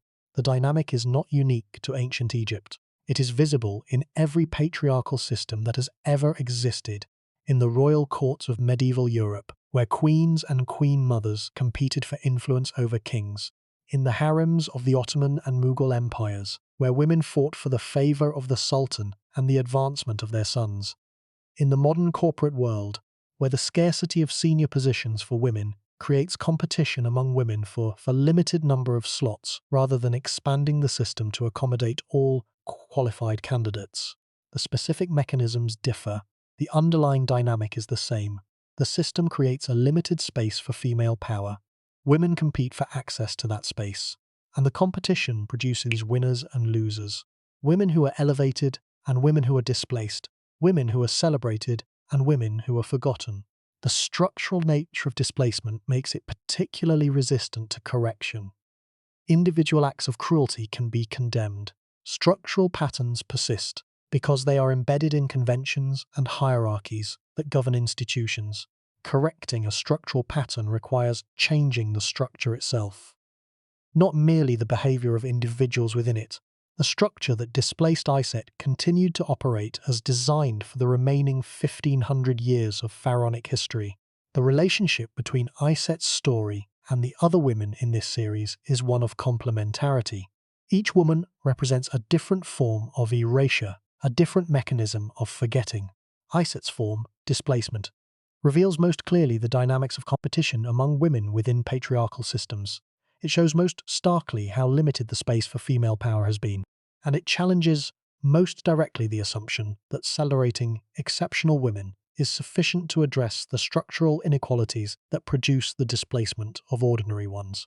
The distinction between exceptional and ordinary women is itself a product of the patriarchal framework. In a system that limits positions for women, those who achieve them are by definition exceptional.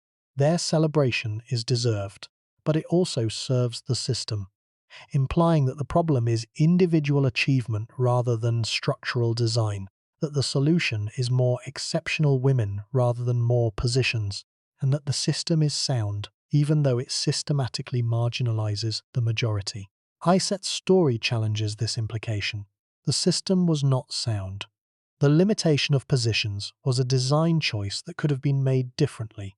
The consequences, ICE displacement, the invisibility of secondary wives, the structural marginalization of women, whose contributions were essential but whose titles were insufficient, are consequences the system produced deliberately, even if no individual intended them. The modern world has made some progress in addressing displacement, though the progress is uneven and the underlying dynamics persist.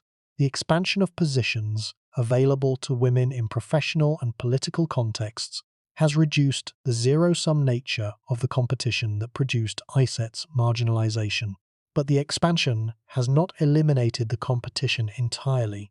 In many institutional contexts, the number of senior positions available to women remains limited, not by formal policy but by informal convention, by unconscious bias, and by the structural dynamics of institutions that were designed for male participation and that have been only partially reformed to accommodate female participation.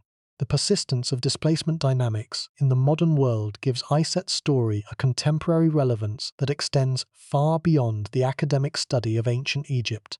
The story is not merely a historical curiosity, an interesting but remote episode from a civilization that ceased to exist 2,000 years ago. The story is a structural analysis, a study of the mechanisms by which patriarchal systems limit female power, pit women against each other for scarce positions, and produce patterns of visibility and invisibility that serve the interests of the system rather than the interests of the women who live within it. The mechanisms have changed, the dynamics have not, and the consequences, the displacement of the less powerful by the more powerful, the invisibility of the women who lose the competition, the structural forgetting of the women whose contributions are essential but whose titles are insufficient, are as real in the 21st century as they were in the 15th century before the Common Era.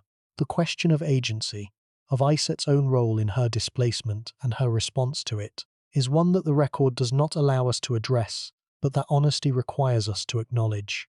Was Iset entirely passive in her displacement? Did she accept it without resistance? Or did she fight, quietly, strategically, within the limited means available to a secondary wife in a court dominated by a woman of superior institutional power? The evidence does not tell us. But the possibility that Iset was not merely a victim, but an agent, a woman who navigated the displacement with whatever intelligence and whatever resources she possessed, who maintained her connection to her son despite the institutional barriers that separated them, and who survived the 20 years of Hatshepsut's reign with enough dignity and enough presence to be honored by her son when the constraints were finally lifted, is a possibility that deserves to be acknowledged. Iset may have been displaced. She was not necessarily defeated.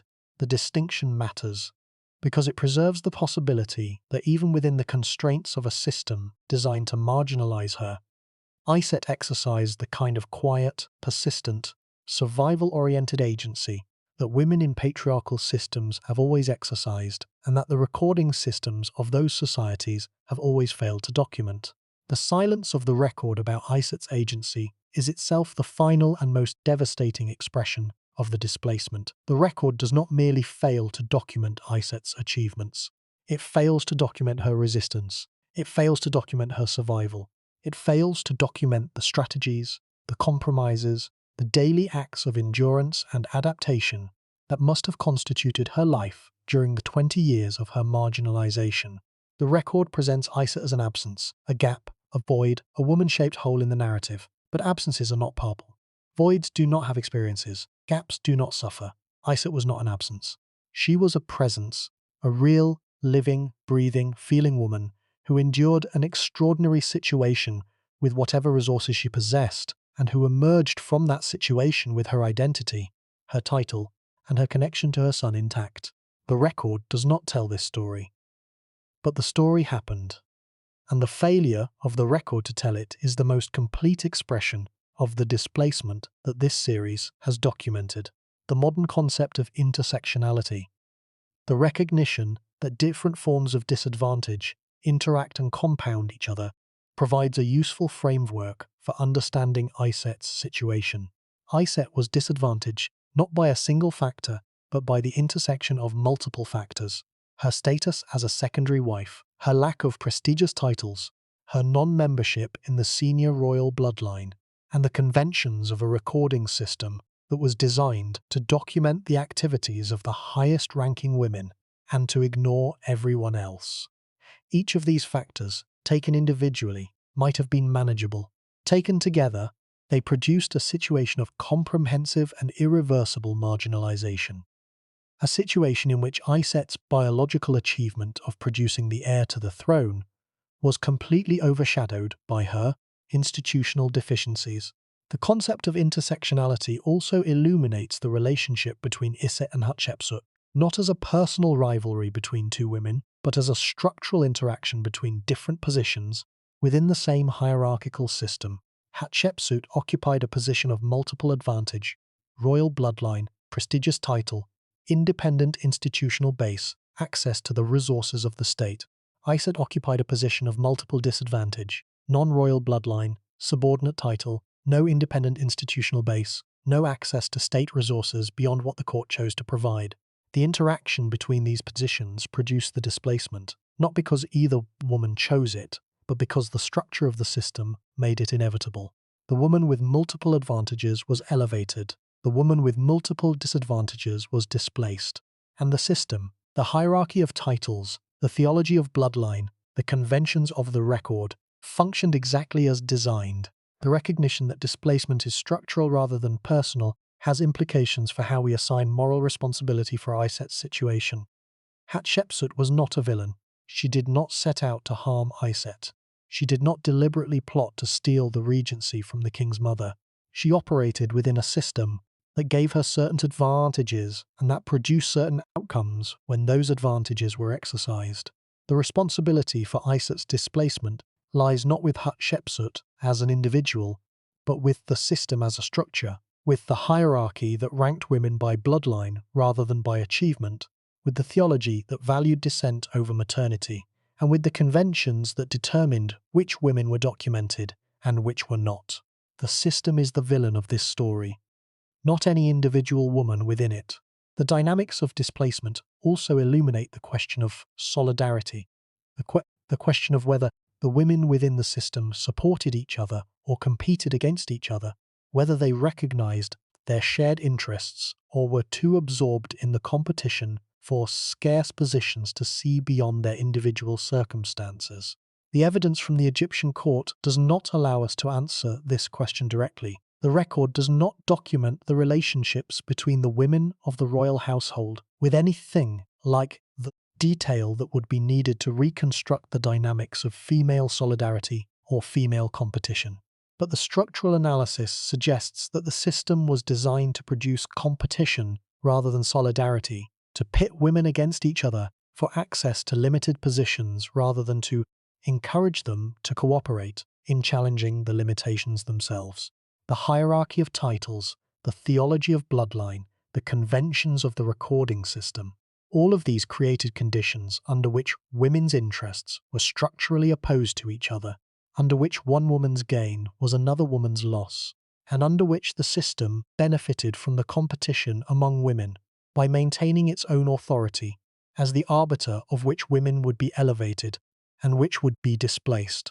The structural production of competition among women is one of the most effective mechanisms of patriarchal control, a mechanism that operates not through direct coercion, but through the design of the system itself, creating conditions under which women police each other's boundaries, compete for male approval, and invest their energy in defeating each other, rather than in challenging the system that pits them against each other. The Egyptian court was, in this respect, a prototype, an early and remarkably efficient example of a dynamic that would recur across every patriarchal civilization in human history. The cruelest aspect of this dynamic is that it turns women against each other, or, more precisely, it creates conditions under which women's interests are structurally opposed to each other's interests. Hatshepsut's gain was Iset's loss. Iset's invisibility was the price of Hatshepsut's visibility. The system did not need to pit these women against each other deliberately. It merely needed to create a structure in which only one woman could hold power at a time, and the structure did the rest. The competition was not personal, it was institutional, and the institution was designed by men for men, in a world where female power was tolerated only within limits that men defined and controlled. Let that sink in. The concept of displacement adds a new dimension to the taxonomy of erasure that this series has been building across its many episodes. The taxonomy began with the chisel, the physical destruction of a woman's record, the deliberate removal of her name and image from the monuments that were supposed to preserve her memory. It continued with the silence, the structural omission that occurs when the recording system fails to document a woman's life with the thoroughness it brings to the documentation of men's lives. It expanded to include the narrative, the deliberate distortion that replaces the real woman with a fictional character designed to serve the ideological needs of a conquering power. It added the abstraction, the symbolic dissolution that preserves a woman's name while dissolving her person into a constellation or a theological category. It included the absorption, the institutional consumption that occurs when a woman's innovations are so successful that they become invisible and the innovator disappears inside her own creation. And now, with Iset, the taxonomy includes displacement, the marginalization that occurs when one woman's elevation within a patriarchal system requires the marginalization of another woman within the same system. The displacement is different from the other forms of erasure in a crucial respect. The other forms are inflicted by the system on individual women. Displacement is inflicted by the system through individual women, using one woman as the instrument of another woman's erasure, making the elevation of the visible woman the mechanism of the invisible woman's disappearance. The system does not need to act directly. It does not need to send workers with chisels. It does not need to instruct scribes to omit a name. It merely needs to create a structure in which the space available for female power is limited. And the structure does the rest, pitting women against each other for access to a resource that could be abundant, but that the system has chosen to make scarce. The implications of this analysis are uncomfortable. They suggest that the celebration of exceptional women, the celebration of Hatshepsut, of Cleopatra, of any woman who achieved extraordinary power within a patriarchal system, is always, to some degree, complicit in the displacement of the women who were pushed aside to make room for the exceptional one. The celebration is not wrong. Hatshepsut deserves to be celebrated. Her achievement was extraordinary, but the celebration is incomplete if it does not acknowledge the cost that was paid by the women who were displaced, the women whose stories were consumed by the larger story of the exceptional woman, the women who were rendered invisible by the very brilliance that made the exceptional woman visible. Iset is the cost. She is the price that the system extracted for Hatshepsut's elevation. She is the woman who was pushed aside, the woman who was rendered invisible, the woman whose story was consumed by the story of the female pharaoh, and her existence, her real, historical, documented existence as the mother of one of Egypt's greatest kings, is the permanent reminder that every act of elevation within a patriarchal system has a shadow, and that the shadow has a name, and that the name deserves to be spoken. The modern relevance of this dynamic cannot be overstated. The celebration of exceptional women, the first woman too, narratives that dominate contemporary discussions of gender and achievement, often operates within the same structural framework that produced Iset's displacement. The system creates a limited number of positions for women. A woman achieves one of these positions. She is celebrated. Her achievement is real. But the celebration often obscures the structural reality, the reality that the system has not changed, that the number of positions remains limited, that the achievement of one woman has not expanded the space available for other women, and that the women who were not selected for the limited positions remain invisible, their stories untold, their contributions unacknowledged. The structural nature of displacement, the fact that it is produced by institutions rather than by individuals, makes it particularly resistant to correction. Individual acts of cruelty can be condemned and punished. Structural patterns of marginalization persist because they are embedded in the conventions, the hierarchies, and the assumptions that govern the institutions within which people live and work. Correcting a structural pattern requires changing the structure, not merely changing the behavior of individuals within the structure, but changing the conventions, the categories, and the assumptions that produce the pattern in the first place. The structure that displaced Iset, the hierarchy of titles, the theology of bloodline, the conventions of the recording system, was not changed by Iset's displacement. It continued to operate as designed, it continued to produce the same outcomes, and it would continue to do so, in one form or another, for the remaining 1500 years of pharaonic Egyptian history. The modern world has made progress in addressing some forms of structural displacement, though the progress is uneven and incomplete. Anti-discrimination laws, affirmative action policies, and institutional reforms have expanded the number of positions available to women in many professional and political contexts. But the underlying dynamic, the dynamic of limited positions, competitive access, and the displacement of one woman by another, persists in forms that are subtler than the ancient forms, but no less real.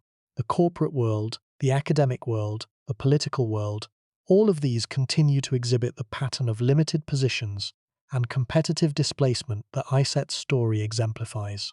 The number of positions available to women has increased, but it has not increased to the point of full inclusion. And as long as the positions remain limited, the dynamic of displacement will continue to operate, producing winners and losers, visible women and invisible women, celebrated achievers and forgotten also-rans. The grief moment of Iset's story is not a single event. It is the entirety of her life, or rather, the entirety of what we know about her life, which amounts to a name, a title, a statue, and a silence so deep that it has lasted for 3,500 years. The grief is not dramatic, it is quiet. It is the grief of a woman who should have been powerful and was not. A woman who should have been celebrated and was not. A woman who should have been remembered and was not. Not because she was unimportant, but because the system that determined who was important and who was not had already made its decision before she was born, based on criteria that she could never have met. The system did not value what Iset had to offer. It did not value biological motherhood, not in the way it valued bloodline. It did not value the act of producing a king, not in the way it valued the title of great royal wife. It did not value the specific, individual, irreplaceable contribution that Iset made to the dynasty. The contribution of her body, her fertility, her capacity to carry and deliver and nourish the child, who would become the greatest warrior pharaoh in Egyptian history. The system valued what Hatshepsut had to offer: the bloodline, the title, the institutional position, the connection to the divine ancestry of the pharaonic house. And the system's valuation determined everything: who was visible, who was invisible, who was remembered, and who was forgotten. The story of Iset forces a reckoning with the nature of historical narrative itself, with the choices that historians, documentarians, and storytellers make about whose stories to tell and whose to leave untold. The conventional narrative of the early 18th dynasty is a narrative about power, about the exercise of authority by Hatshepsut, and the military conquest of an empire by Thutmose III. The narrative is compelling, it is dramatic, it is historically important, and it is incomplete, because it tells the story of the people who held power while ignoring the people who were displaced by it, because it celebrates the visible while forgetting the invisible, and because it assumes that the perspective of the powerful is the perspective that matters most. The perspective of the displaced matters too. It matters because it reveals the cost of the system, the human cost, the individual cost, the cost that is paid by specific women with specific names and specific lives who are pushed aside to make room for the women the system chooses to elevate. It matters because it reveals the structural dynamics that produce the displacement, the hierarchy of titles, the theology of bloodline, the institutional conventions that determine who is seen and who is not. And it matters because it challenges the assumption that the story of exceptional women is sufficient, that telling the story of Hatshepsut is enough, that celebrating her achievement is enough, that acknowledging her brilliance and her courage and her extraordinary career is enough to do justice to the full complexity of women's experience in the ancient world. It is not enough. Hatshepsut's story is necessary but not sufficient. The story of the early 18th dynasty is not complete until it includes the woman who was displaced, the woman whose son was the legitimate king, whose body had produced the next pharaoh, and whose reward for this supreme biological contribution was a lifetime of structural invisibility. The recognition that displacement is a structural phenomenon rather than an individual one has implications for how we tell the stories of powerful women, both ancient and modern. The conventional approach is to tell the story of the exceptional woman, the woman who broke through the barriers, who achieved extraordinary things, who proved that women could succeed in a world designed for men. The approach is appealing, it is inspiring, and it is incomplete because it tells the story of the woman who succeeded while ignoring the women who were displaced by her success, because it celebrates the exception while ignoring the rule, and because it implies that the problem of women's exclusion from power can be solved by the exceptional achievement of individual women rather than by the structural reform of the systems that produce the exclusion. Iset's story challenges this approach. It suggests that the celebration of exceptional women is necessary but not sufficient, that the full story of women and power requires not merely the celebration of the women who succeeded, but the acknowledgement of the women who were displaced, the analysis of the systems that produce the displacement, and the recognition that the systems themselves are the problem rather than any individual woman within them. Hatshepsut's story is extraordinary and deserves to be told. Iset's story is ordinary. The ordinary story of a woman who was displaced by a system she did not design and could not change. And it deserves to be told too, because the ordinary stories are the stories that reveal the structure. The exceptional stories reveal the exceptions. But the structure is what shapes the lives of the majority. The majority of women who will never break through the barriers, who will never achieve the extraordinary, and who will live their lives within the constraints that the system imposes, invisible, unacknowledged, and forgotten. Look at the 18th dynasty from a distance, the full span of its 250 years, from the expulsion of the Hyksos to the religious revolution of Akhenaten and beyond. Look at the women who populated the dynasty, the great royal wives, the secondary wives, the queen mothers, the princesses, the women whose names appear on the monuments, and the women whose names do not. And then ask, how many Isets are there? How many women who produced kings and were forgotten? How many women who made essential contributions to the dynasty and were rendered invisible by a system that valued title over achievement, bloodline over biological contribution, and the conventions of the hierarchy over the claims of the individual? The question of how to tell Iset's story without diminishing Hatshepsut's is one of narrative craft as much as historical analysis. The two stories are connected, each is context for the other. Hatshepsut's story is incomplete without Iset because it omits the cost. Iset's story is incomplete without Hatshepsut because it omits the mechanism. The challenge is to tell both simultaneously, celebrating Hatshepsut's achievement while acknowledging Iset's displacement, honoring the woman who broke through while recognizing the woman pushed aside, understanding that both stories are true, important, and necessary.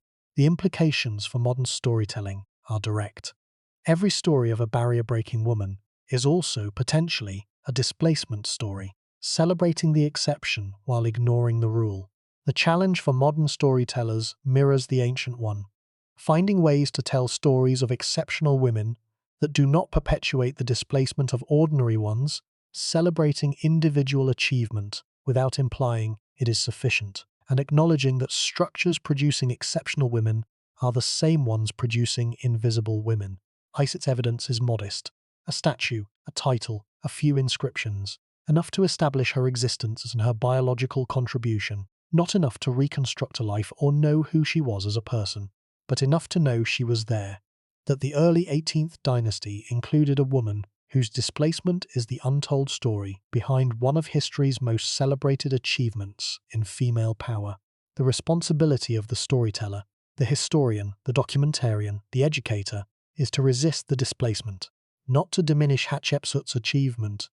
That achievement is real and deserves celebration, but to expand the narrative, to make room for the stories that the displacement has excluded, to acknowledge the costs that the celebration has obscured, and to tell the full story of female power in the ancient world, rather than the partial story that the conventions of the record have preserved. The full story includes both Hatshepsut and Iset. It includes both the woman who broke through the barriers and the woman who was broken by them. It includes both the visible and the invisible, both the celebrated and the forgotten, both the exception and the rule. The effort to tell the full story is not merely an academic exercise. It is a moral obligation, a recognition that the partial story we have been telling for 3,500 years is not the whole truth, and that the people whose stories have been excluded from the narrative deserve to be included. The inclusion is not easy. The evidence for the excluded stories is sparse. The conventions of the record work against them. The assumptions of the scholarly tradition work against them. But the inclusion is necessary, because the partial story, however compelling and however true in its own terms, is a story that perpetuates the very displacement it describes. Every time we tell Hatshepsut's story without mentioning Iset, we participate in the displacement. Every time we celebrate the female pharaoh without acknowledging the displaced mother, we extend the invisibility by another generation. The cycle can be broken, but it can only be broken by telling the full story, by including both women, both perspectives, both experiences, and by acknowledging that the story of female power in the ancient world is not merely a story of exceptional achievement, but also a story of structural displacement, of quiet marginalization, and of the slow, persistent, institutional forgetting of the women who were pushed aside to make room for the women the system chose to celebrate. The ground beneath the temples of Thebes, beneath Karnak, beneath Luxor, beneath the mortuary temples on the west bank of the Nile, holds the remains of the 18th dynasty in all its complexity and all its contradictions.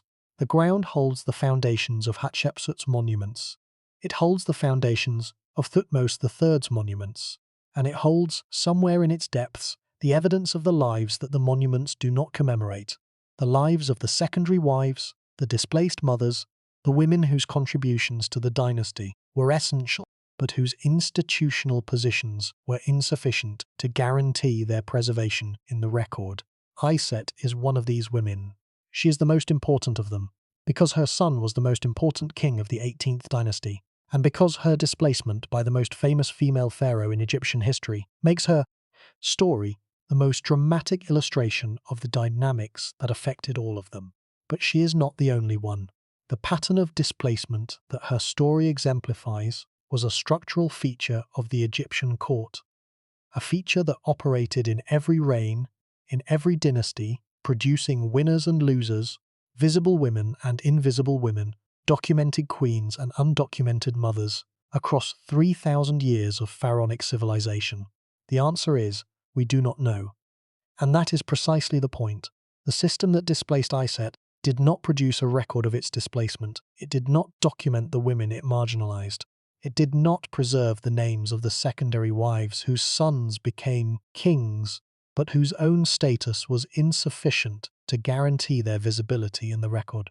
The system erased them, not through chisels or propaganda, but through the simple mechanism of institutional indifference, the structural neglect of women whose positions in the hierarchy did not qualify them for the documentation that the record-keeping system was designed to provide. The implications extend beyond ancient Egypt to the modern world in ways that are both direct and uncomfortable. The dynamic of displacement, the competition among women for limited positions within systems designed by men, is not an ancient phenomenon. It is a contemporary one. The modern professional world operates, in many industries and many institutions, on the same principle that governed the court of Thutmose II, the principle that there is room for only a limited number of women at the top, and that women must compete with each other for access to those positions rather than challenging the system that limits them. The specific mechanisms are different. The underlying dynamic is identical, and the consequences are the same. Women who are elevated at the expense of other women, women whose visibility is purchased at the cost of another woman's invisibility, and a system that remains fundamentally unchanged, regardless of which individual women occupy the limited positions it makes available. The recognition of this dynamic is not a criticism of Hatshepsut. Hatshepsut was extraordinary. Her achievement, the assumption and maintenance of pharaonic authority for roughly 20 years in a civilization that had no precedent for female pharaonic rule, was one of the most remarkable political accomplishments in the ancient world. Nothing in this analysis diminishes that achievement or suggests that Hatshepsut was wrong to claim the power that she claimed. The criticism is directed not at Hatshepsut, but at the system that created the conditions under which Hatshepsut's elevation required Iset's displacement, the system that could accommodate one powerful woman only at the cost of rendering another invisible, the system that valued bloodline over maternity and title over biological contribution. The system is the villain of Iset's story, not Hatshepsut, not Thutmose III, not any individual actor within the drama. The system, with its hierarchy of titles, its conventions of documentation, its assumptions about whose stories were worth recording and whose could be ignored, produced Iset's displacement as naturally and as inevitably as it produced Hatshepsut's elevation. The two outcomes were connected. They were two sides of the same institutional coin, and the institution that produced them both was a patriarchal institution, a system designed by men, maintained by men, and operated in the interest of men, even when it appeared to be serving the interests of the women who occupied its highest positions. There was once a woman who gave Egypt its greatest king. Her name was Iset. She was a secondary wife of Thutmose II.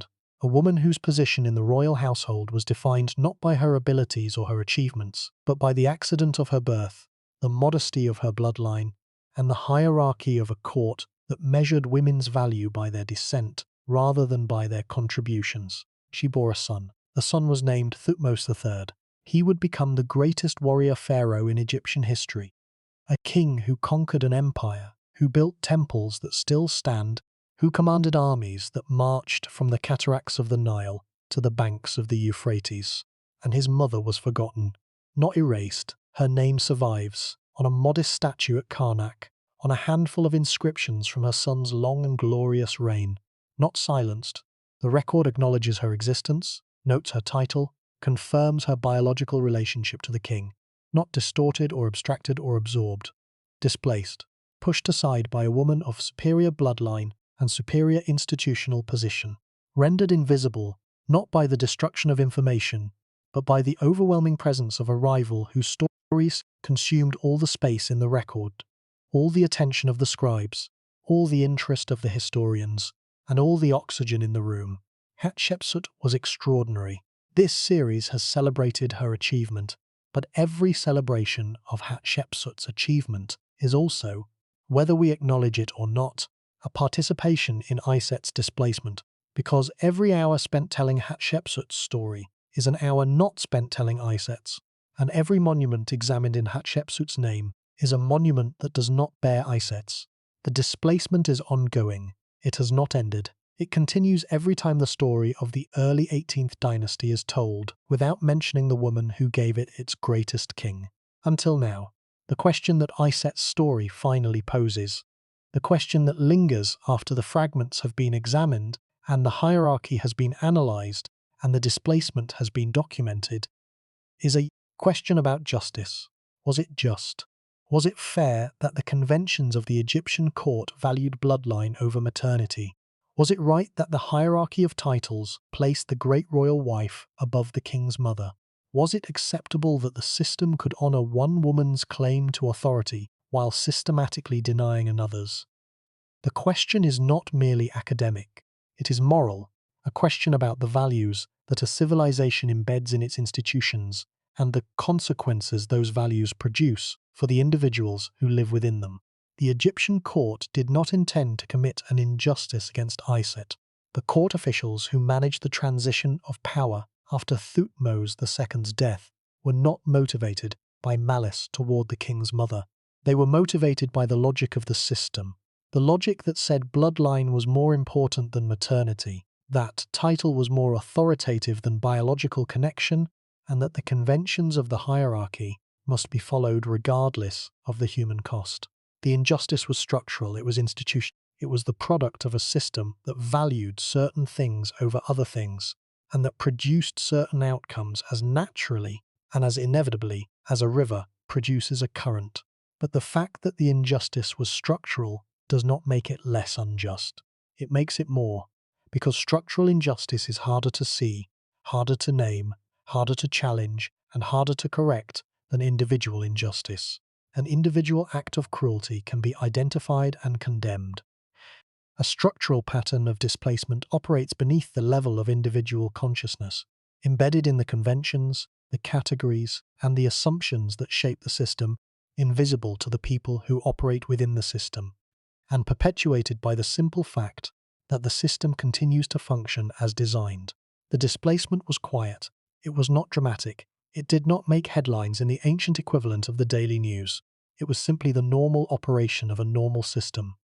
A system that valued certain things and that produced certain outcomes, that elevated certain women and displaced certain others, that remembered certain names and forgot certain others. The normality of the displacement is its most devastating feature. It was not an outrage. It was not a scandal.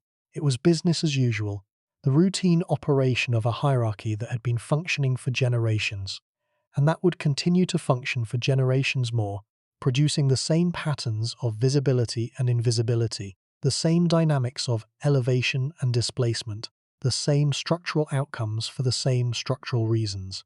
The routine nature of the displacement is what makes it so difficult to see and so important to name.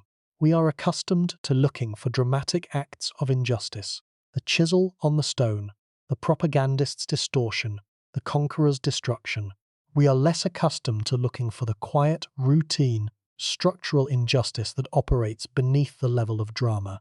The injustice that is produced not by villains but by systems, not by malice but by convention, not by extraordinary acts of cruelty but by the ordinary operation of ordinary institutions. The statue at Karnak, small, seated, bearing the vulture headdress and the inscription King's Mother, Iset, is the most important surviving artifact from her life. It is not monumental. It does not compete with the colossal statues her son erected throughout Egypt. The statue is modest, a quiet, dignified acknowledgement of a mother's existence that records a title without exploring its implications and preserves a name without preserving a story. The modesty speaks. It says, "This is what the system allowed. This is the maximum honor that a secondary wife who produced a pharaoh could receive within the institutional hierarchy's constraints. This is what a son's love looked like when filtered through the conventions of a court that had already decided his mother's place in the record." The question that lingers is one of justice. Was it fair that bloodline outweighed maternity? Was it right that title trumped biological connection? Was it acceptable that the system honored one woman's claim while systematically denying another's? The question is moral, about values a civilization embeds in its institutions and the consequences those values produce. The Egyptian court did not intend injustice toward Iset. Officials were motivated by institutional logic. Bloodline above maternity, title above biological connection, hierarchy above human cost. The injustice was structural, produced by a system that valued certain things over others, as naturally as a river produces a current. But structural injustice is not less unjust for being structural. It is more, because it is harder to see, harder to name, harder to challenge, and harder to correct. The displacement was quiet. It was not dramatic. It was simply the normal operation of a normal system. A system that valued certain things and produced certain outcomes, that elevated certain women and displaced certain others, that remembered certain names and forgot certain others. The normality is its most devastating feature. It was not an outrage. It was business as usual. The routine operation of a hierarchy that had been functioning for generations and would continue for generations more, producing the same patterns of visibility and invisibility for the same structural reasons. The routine nature of the displacement is what makes it so difficult to see, and so important to name. We are accustomed to looking for dramatic acts of injustice. We are less accustomed to looking for the quiet, routine, structural injustice that is produced not by villains but by systems, not by malice but by convention, not by extraordinary cruelty but by the ordinary operation of ordinary institutions. Iset's story teaches us to look for the quiet injustice, the injustice that hides in the conventions, that operates beneath the level of drama, and that produces its effects so gradually and so naturally that no one notices until the damage is already done and the woman is already forgotten. The taxonomy of erasure documented across this series is now complete. The chisel, physical destruction. The silence, structural omission. The narrative, deliberate distortion. The abstraction, symbolic dissolution. The absorption, institutional consumption. And now displacement, the marginalization of one woman by the elevation of another within a system that can accommodate only one at a time.